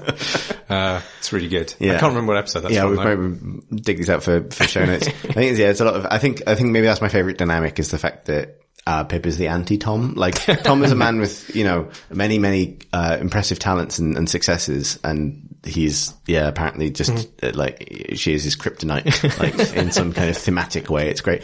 More broadly, I think it's drifting into memory now, but the graveyard days yielded a lot of good, extremely drunk walks home. Yeah. You really have to get the phone light out for the long, long dark pathway up to that graveyard as well. It's good. You lost your glasses in a bush once, didn't you? Oh, I did. That was a good one. I'd mentioned that. Was that a graveyard one? Probably. That was a graveyard one, yeah. There's a lot of bushes, so I mean, yeah. I was walking up a big hill and I sat down to have a rest because I lived at the top of one of the biggest hills in Bath, and then misjudged it. But like about 5-6 seconds after I'd sat down, so it was not like the momentum of it carried me backwards. It was almost a sort of like subconscious decision to sort of suplex myself into a bush. And then I kind of didn't have my glasses. I was like, fuck it, and then kept on walking up the hill. So yeah, those are gone forever. I think outside of the podcast, in terms of stuff we've done, I love doing the D&D podcasts. Because I was literally crying with laughter when we were doing those were really loads of fun. That was great. And like, actually we had a comment recently about the fact that we did promise a sequel and never delivered, and it was partly time. And I think that's one thing that's been true recently, is just not having like everyone's availability line up.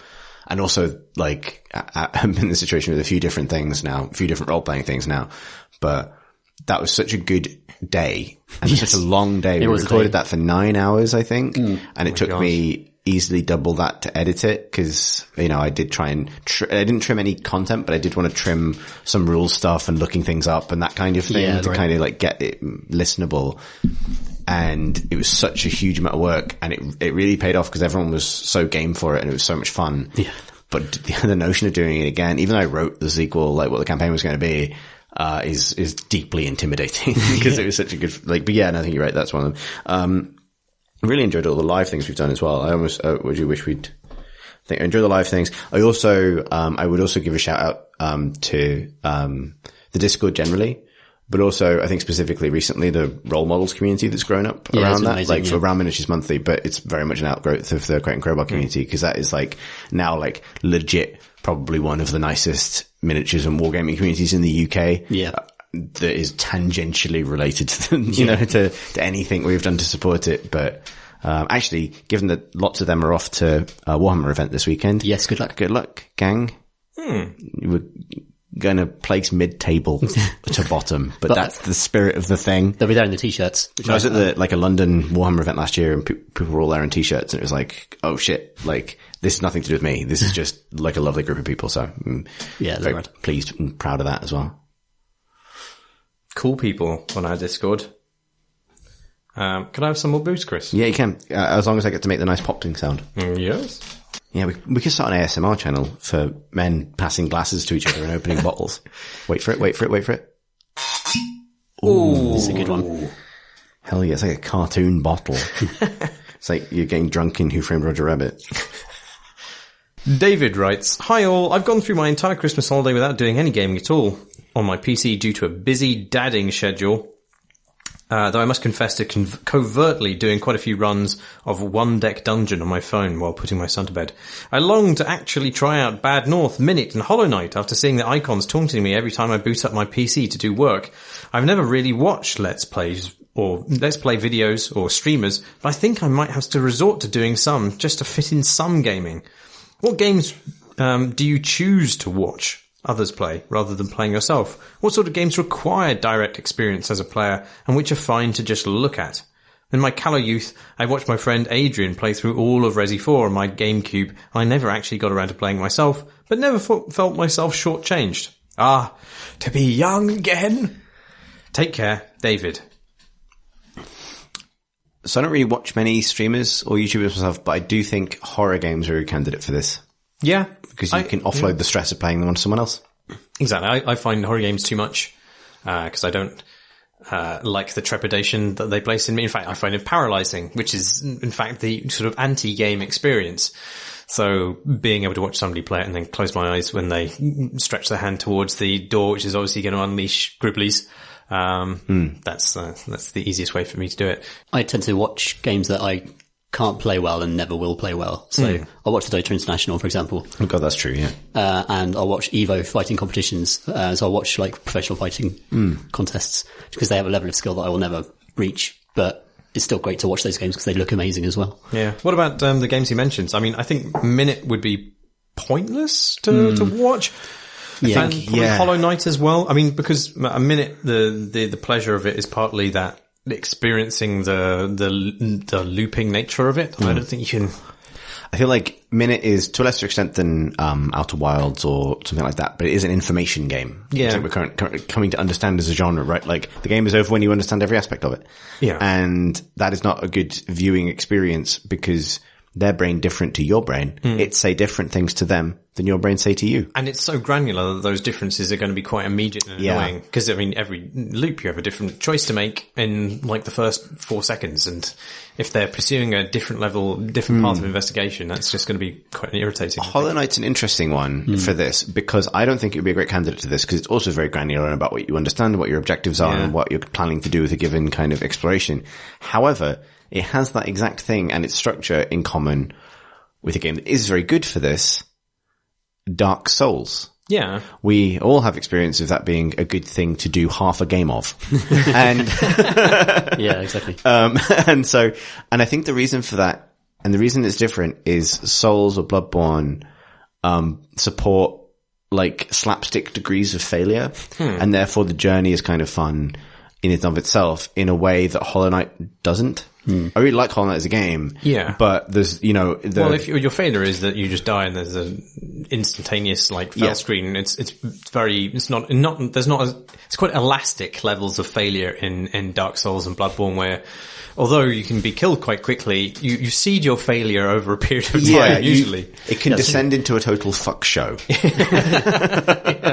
Which is great to watch. It is, really fun. Right, like and it can be, and it's literally in your face. I think there's something removed about that 2D perspective or that Metroidvania kind of styling that keeps you ultimately like, it's not even that it's 2D or that it's side on, it's that you're a tiny character in a big screen and you're not sort of really, you're playing the screen, not the character to some extent in those games and that removes you from the peril you can fail to negotiate the navigation thing, but you don't tip over an edge or get, I don't know, bisected by a swinging blade in Sen's Fortress, and that's a big surprise, and it's a big whoopy, shouty moment or something, you know? Yeah, Dark Souls and Bloodborne's bosses are much more extended as well than Hollow Knights, and that's where a lot of the kind of drama comes from, and see people just sort of lose their frickin' bean, trying to get one boss down, and that Sometimes really you do 4 different YouTube videos about killing the Bloodstaff Beast. Bloodstaff Beast, yeah. I mean, we go back to our Dark Souls 1 playthrough, and what they call the Kings of the Deep. Or the 4 Kings. 4 Kings. Oh, fuck off.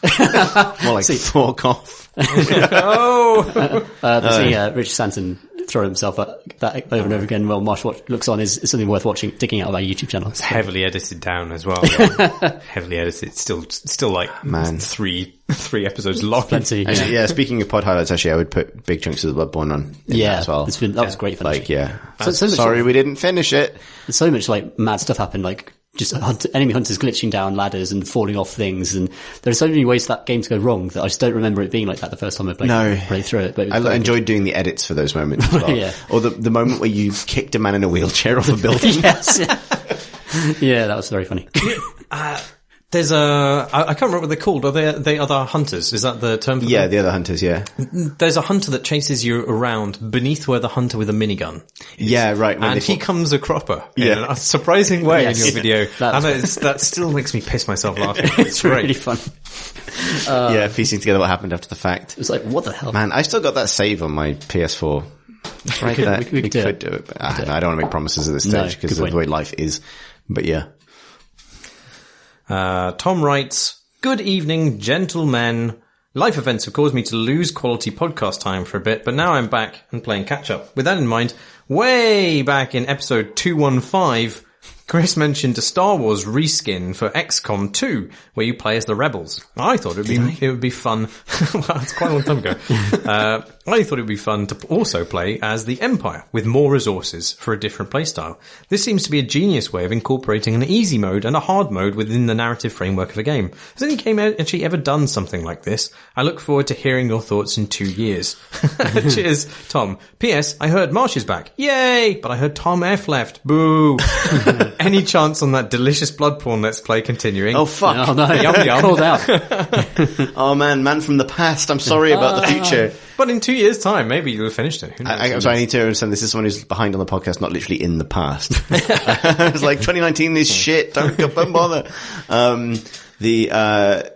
I don't know if this was ever true, but it was thought that the Babylonians were one of the hardest factions to face in Civ 2. And so if you played as them, you were essentially playing an easier version of the game because it took them out of one of the roster of opponents you'd have. Well, I was going to mention Grand Strategy as an example of this because actually, like, any Total War game or similar has a faction that starts in a more dominant position and naturally creates this, right? Like, Total Warhammer has this with Chaos, which is the slow burn sort of existential threat to everybody else that arrives once every, 100 turns to screw things up if you play as anyone else. Right. But if you play as them, you basically have nothing and you're responsible for trying to build that once every 100 turn attempt to end the world. And it's really hard. Yeah. It's really hard because no one likes you, like, at all, because you're the Gribble men from the North Pole. And you're here to end the world. So there's not much diplomacy to be done about that because your objective is directly, opposed to anyone's who wishes there still to be a world, which is every other faction, regardless of whether they're skeletons or not. I mean, I'm sure there are other grand strategy games set in history which for sure. The historical Total War games have this as well, right? But there's always like, you can, I think Total Rome, which was the one I played the most of, definitely had this where playing as Rome in Rome was the de facto learn the game mode, right? Right. And then, picking something like Gaul or Britannia or something. Was it Britannia in Rome? I can't remember exactly. But, or the Celts or something is like an exercise in trying to fend off the inevitable to the extent that if you manage to create a kind of Celtic empire that stretches across Northern Europe, you feel like you've broken history a bit because it, it'd be an interesting mechanic for XCOM where there traditionally aren't loads of factions, right? It's you versus aliens. I mean, functionally what we're arguing for is XCOM where you can play as the aliens, which is an interesting idea. But maybe a really easy game. Yeah. Sam writes, Dear Kister und Bruchstanger. In a recent episode, Chris Thurston, that's you, Chris. Hi. Talked about the McClunky edit of A New Hope on Disney+. My brilliant wife heard me laughing my face off while listening to your description of the scene, and Xmas gifted me the t-shirt attached to this email, which will be in the show notes. It's very good. I can't read the word without hearing it in Chris's voice, and I laugh every time. This reminded me of my introduction to the absurd as a child. Oh. Well, this email takes some turns. While watching the Fearless Freep episode of Bugs Bunny, in which Yosemite Sam is attempting to force Bugs to jump off a high dive into a small bucket of water. Wow. Wherein Sam ends up falling off the high dive every time. At one point, Mr. Yosemite encounters a door on the diving board. He bangs on the door, yelling, "Open up that door! Open up that door!" Then inexplicably, he turns directly to the camera, directly into my 7-year-old eyes, and asks, "Notice I didn't say Richard?" My mind was blown. Many years later, I would learn that this was a reference to the popular period song, Open Up the Door, Richard, which I have not heard. Wow. What fourth wall-breaking experiences have you had in video games or other popular media that caused you to question your grip on reality? Thanks. Love the pods. In inverted commas, shite out, Sam. What's that, is it the GameCube game where it's like Cthulhu? Eternal Darkness. Yeah. That's a great game. That had some moments like that where... That deserves a sequel. Yours, yes, it was good, Marsh. No, what was the fourth wall breaking part of it? I don't remember. It would pretend to, you had sorry, Tom, you were going to tell us, sorry. Yeah, you had a sanity bar, and as it kind of went down, strange things would start happening. It would emulate the volume going down on your television with UI that was very similar to CRT television at the time. Lots of, I don't know if, Chris, you can remember some more. Yeah, it would pretend to switch your TV off. So you would then go and switch it off, try and switch it on. Yeah. It would restart the GameCube and go back to the GameCube opening menu, but it hadn't actually. You would enter a new room and everything would be upside down. Right, yes. And all the controls would be inverted or something like that. Like that game was so good, and I can't, like, clever. It also had like a really clever branching ending structure and stuff as well based on decisions you made. Like it was, you basically had to pick which elder god ate everybody, and there was one way of averting it all, but it meant really understanding how all of it fit together. That game was, of all the things not to get a proper sequel, or at least a re-release. Or just to be ripped off by other games. Yeah, it was great. The structure of it. God, imagine because that system would be perfect for a Souls game. Mm-hmm. Like the notion, like imagine insanity instead of humanity, right? Yeah, like where the consequence for letting it get low is just it starts really fucking with you. It's something I wish that Bloodborne had done more with Insight. Insight. Oh god, yeah. Well, actually, Insight is a good example of this. Yeah, because some stuff does change, but I wish they kind of pushed that further and changed even more things as Insight got stronger within you. Yeah, the universal thing of Insight means you get to see a squid man. Yeah. Yeah, I'm trying to think of fourth wall breaking that really blew my mind, but I can't think of that blew my mind. But a weird, unexpected inheritor of Eternal Darkness is fucking with you is Banjo-Kazooie Nuts and Bolts, which has a level in which you're inside a console, which is very similar to the Xbox 360 in which you're playing the game. And as you fuck around inside the console, artifacts appear on the screen, which are exactly the same as the artifacts that appear when the Xbox 360 inevitably overheats because it had terrible thermal issues, which is really a weird deep cut for Rare to make against the company that owns it. But when I first played that, it really shat me up because I was like, oh fuck, another Xbox has died. This is like my 6th one. That was a poorly made console. It was awful. Yeah. Bless it. The Betrothed writes, they do actually have a name, but they didn't sign it with their name, so I don't know if I can call them by their name. Always go by whatever they describe themselves as. The Betrothed writes, Dear Crunchy Nut Bar, you've been invited to a wedding and need to bring a date. Unfortunately, you don't have one. Luckily, your friend, who is a wizard, has offered to summon any video game NPC who will be your date for the event. So who do you ask them to summon to be your wedding date? Please keep in mind wedding date etiquette and societal expectations. Looking forward to seeing you on the big day. Sincerely, the Betrothed. So hang on. There's a lot to unpack here. But can we start with what the expectations are of your behavior at a wedding? Because being very obviously polygonal. Getting real drunk. Like, I mean, you know. Yeah, actually, there's quite a wide space for expected wedding behaviour. Yeah. When my dad attended my sister's wedding, he got so drunk he forgot how taxis worked. My 21st birthday was also my best friend's big sister's wedding. I got so drunk, I passed out on the same hill twice, despite being rescued from it twice. Just went back there, like an elephant's graveyard, but for 21-year-old me. Let's think. I think Agent 47. He's already got a very nice suit. I was going to suggest Agent 47 as I well. think he'd be good. He'd be very quiet and would give the appearance of being respectful to the, I mean, he wouldn't be there guests. to kill anybody, but he would certainly add a certain frisson to jazz up what are normally pretty boring events. Exactly right. Wow. It's the obvious answer. Well, I know who I'm bringing to your wedding. I look forward to meeting him. I would bring the Bastion announcer to Nice. to describe everything I did. That's a good one. Yeah, I like that. Like, he's going back to the minibar. It's a bad idea, but he already knows it. Like that kind of thing, Yeah. Would this be audible to anybody but yourself? It might overshadow the wedding. I will stop caring about that either way very soon, Yeah. Chris Thurston really ruined this day for both the bride and the groom. Yeah, exactly, yeah. He says as they walk up the aisle, both crying. Yeah, people disagreed with them at the time, but this Cooler Shaker song was a banger.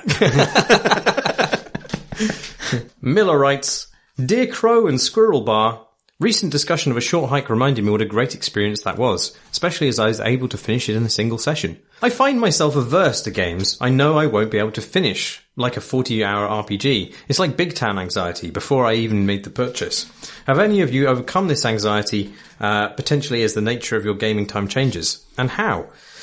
Or should I just play shorter games like a short hike? Thanks, Miller. P.S. Why do you still read your Twitter handles? You all seem to be off it. This whole email is an excuse for this P.S. I genuinely don't know. Do you know why? Because I can answer the last question, because I don't have an answer to the previous one, because I'm still trying to figure out myself. It's because I don't really know how to end the outro otherwise.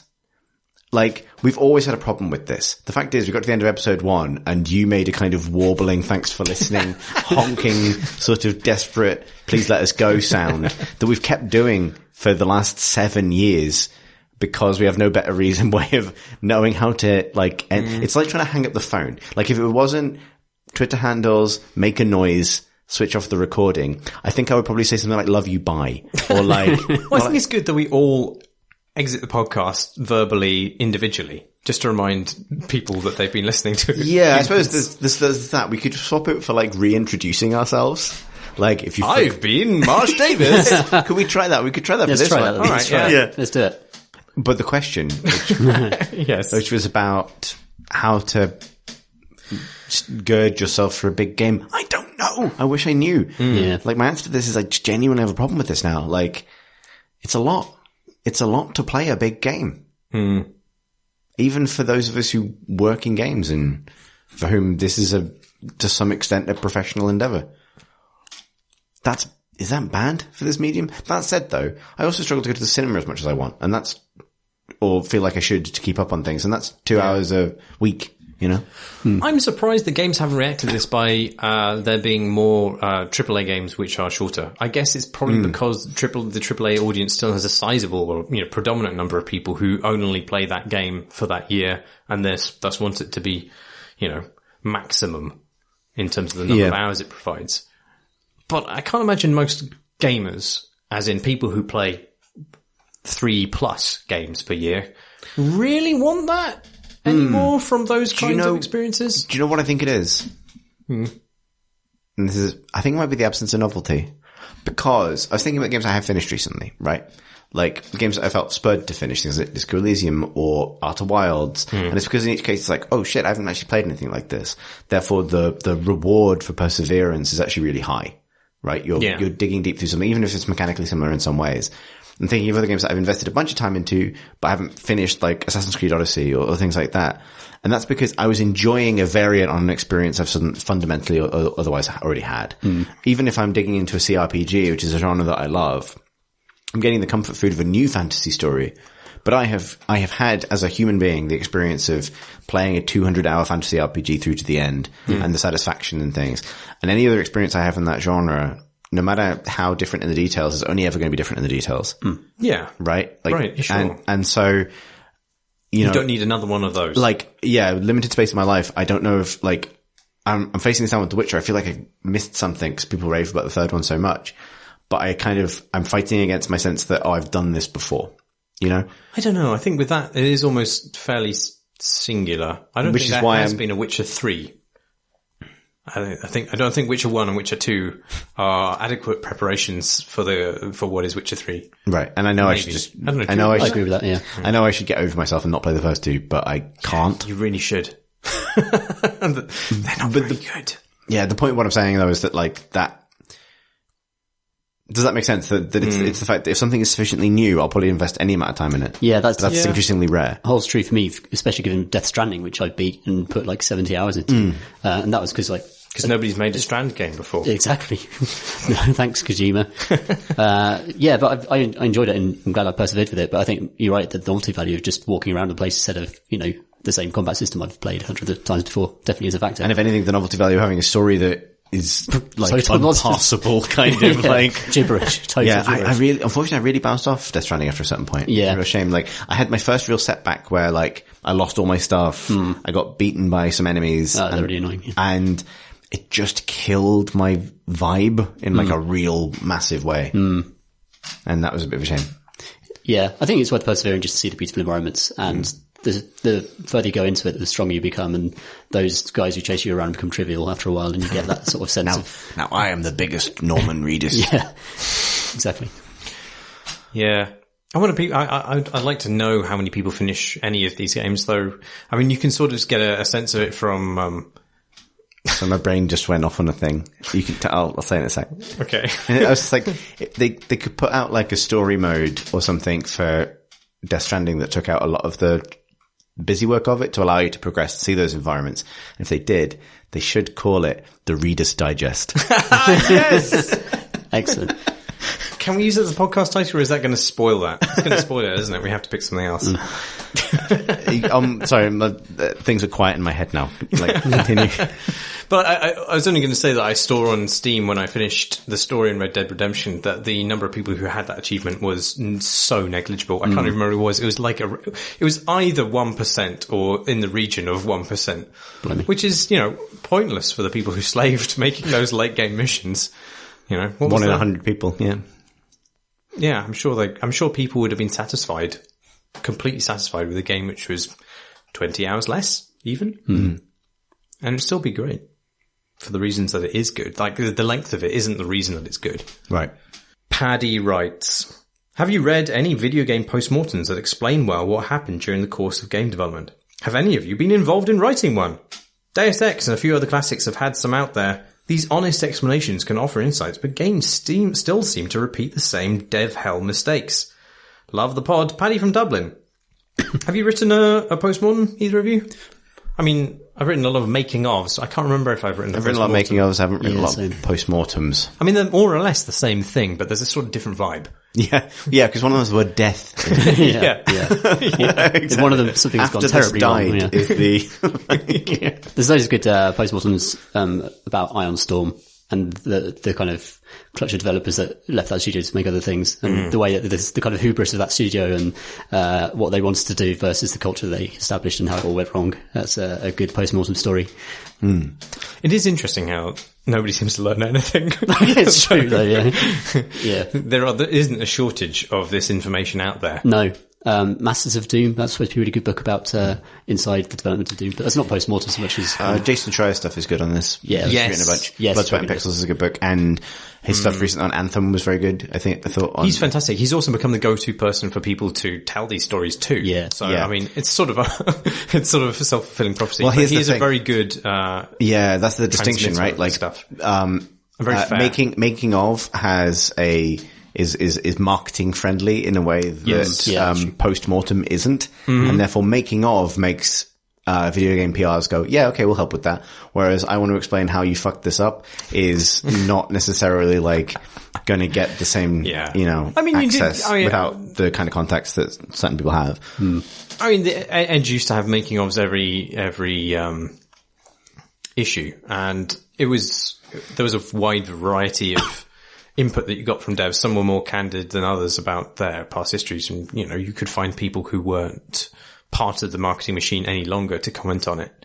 But yeah, you're right. In general, there is a sort of, they are celebratory pieces rather than excoriating. Yes,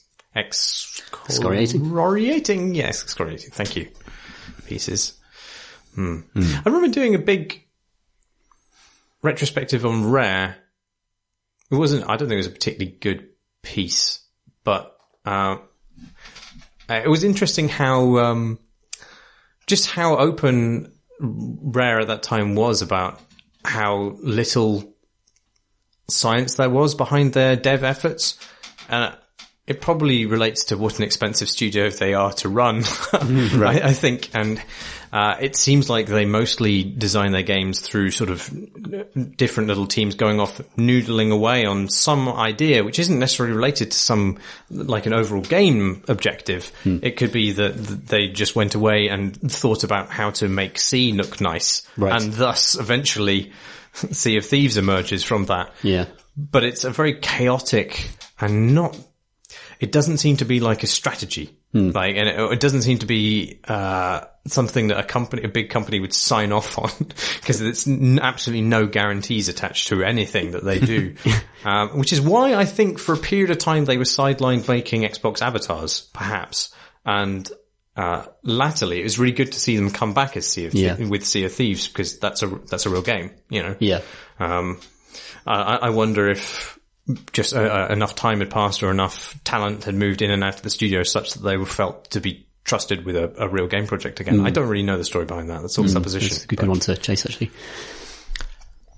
The story this puts me in mind of is not so much a making of thing. The most sort of substantial making of that I wrote was about Dragon Age Inquisition, which was a piece I liked writing, and it was specifically about the writing and the construction of the writing of that game, which I liked doing.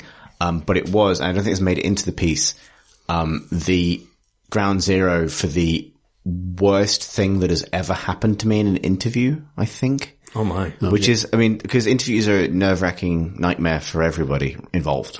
Am I alone in that? Right? Like, the fear of humiliating yourself, the terror of the other person. It's a thing. What I meant to say I was having like a group interview with like the writer's room for Dragon Age.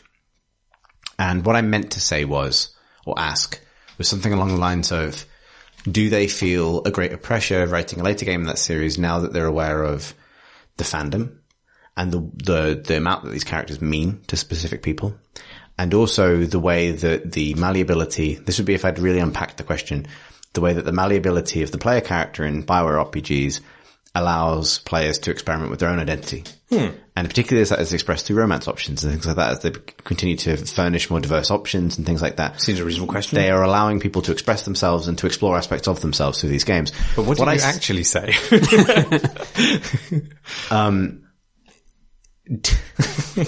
What I said was, do you feel additional pressure because people use these games to play with themselves? And then everyone laughed and then giggled nervously. And then I backtracked it and tried to fix it. And I don't want to relive this moment. It's the reason I can't go to Canada. But that was, I mean, you asked the same question though, more or less. Yeah, exactly. Yeah. More euphemistically than you intended, but essentially yes. Yeah, but no, I'll never go to Edmonton. Oh, I don't know. I'm so used to people being really angry at me in interviews that doesn't really matter anymore. Yeah, I've never been scared in an interview, actually. Really? I was initially, when I first started. No, I've never minded it. Interviewed Jade Raymond early on in my career, and that was terrifying. And Gabe Newell, not long after that, I was also fucking terrified. But since then, like, I mean, I think those two broke me, and it was fine. I think shouted at by Hideo Kojima, that's all right. Hideo Kojima shouted at you? Well, shouted at me via a translator, yeah. Why? I'm sure I've told this on the podcast before, but I asked a really innocent question about how Japanese developers were looking beyond the bounds of Japan because the market was too small into Japan to support the kind of AAA development that was now becoming so expensive. And And the answer I got back suggested that the question he'd been asked was, why are Japanese developers devoid of imagination? or something really offensive. Right. Yeah.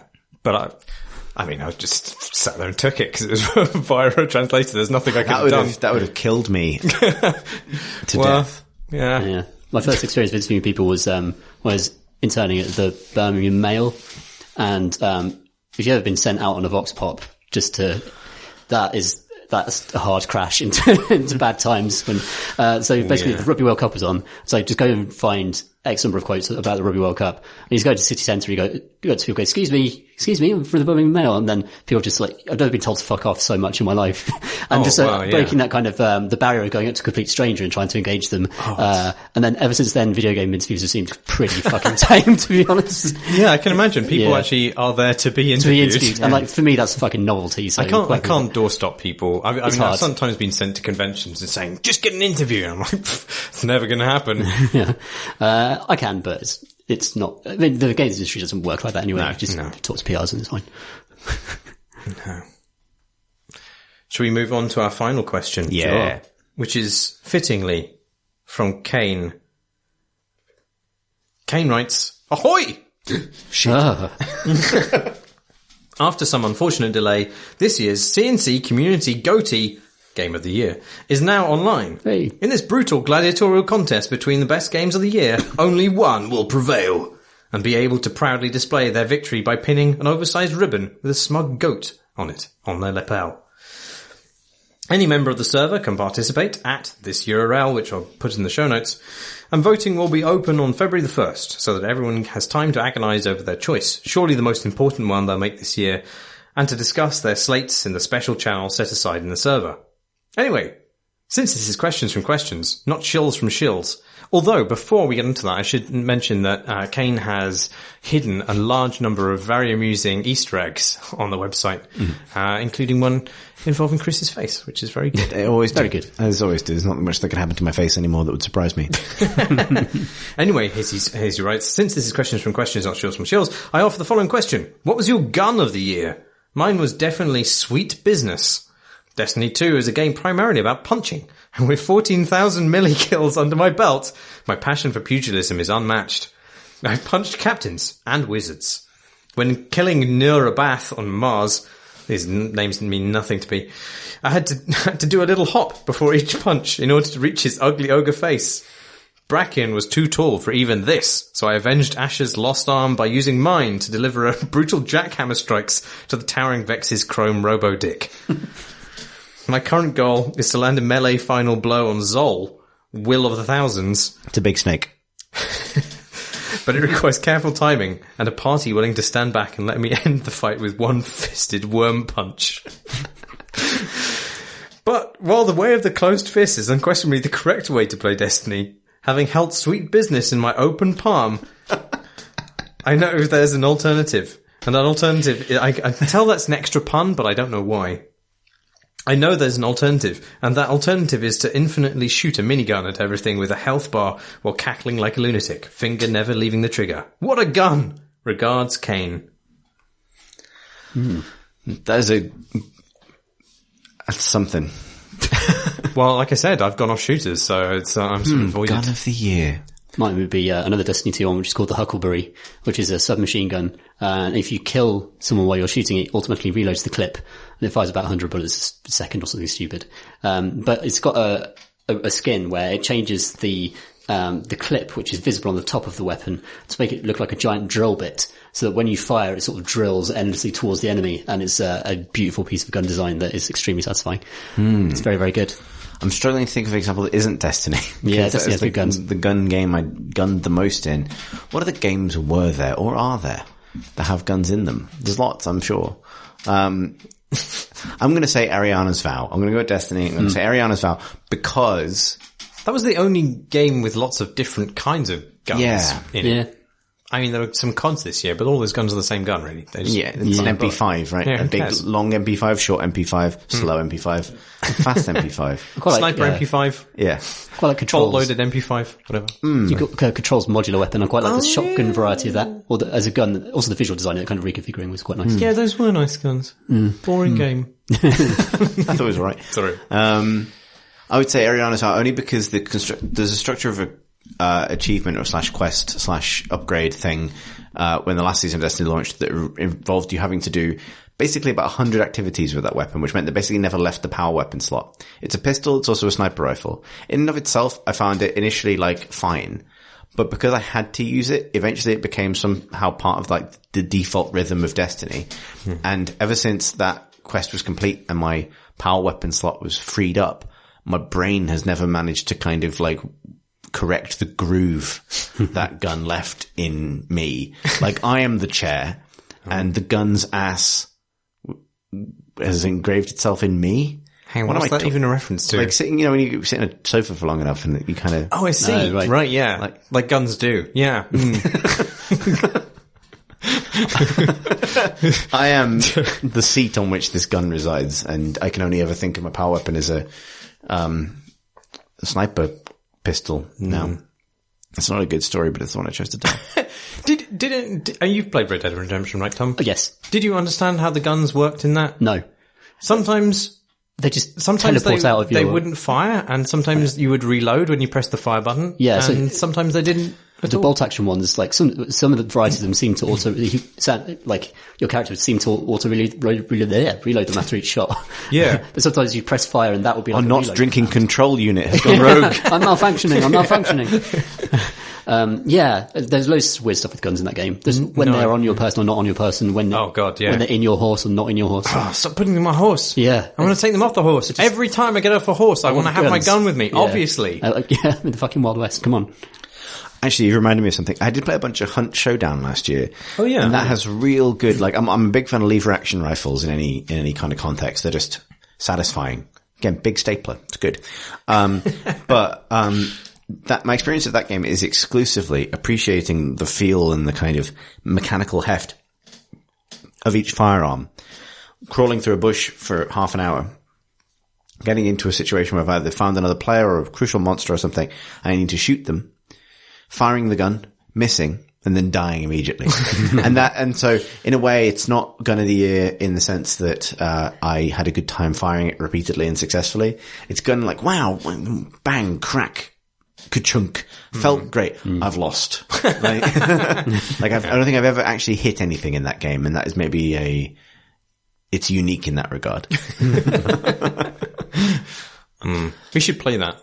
We should I really don't want to, but Alex has bullied me into it more or less, so we should play it. We should play it. I'd like to play it with open voice comms, which I think is how it's supposed to be played.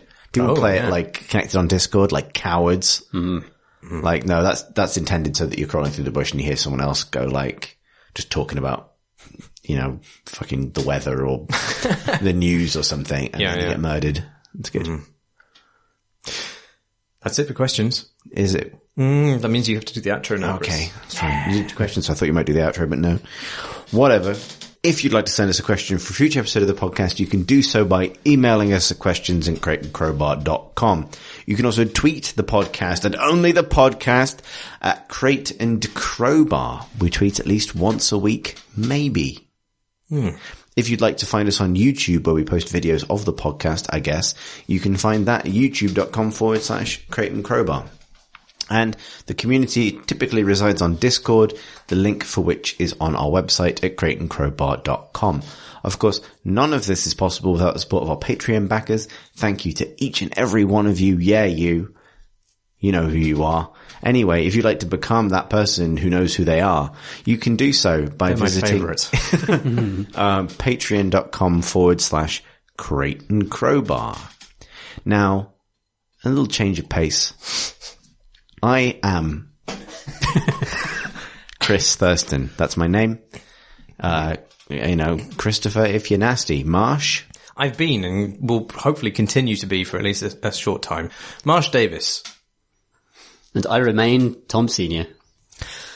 Thanks for listening, everybody. Love you. Bye.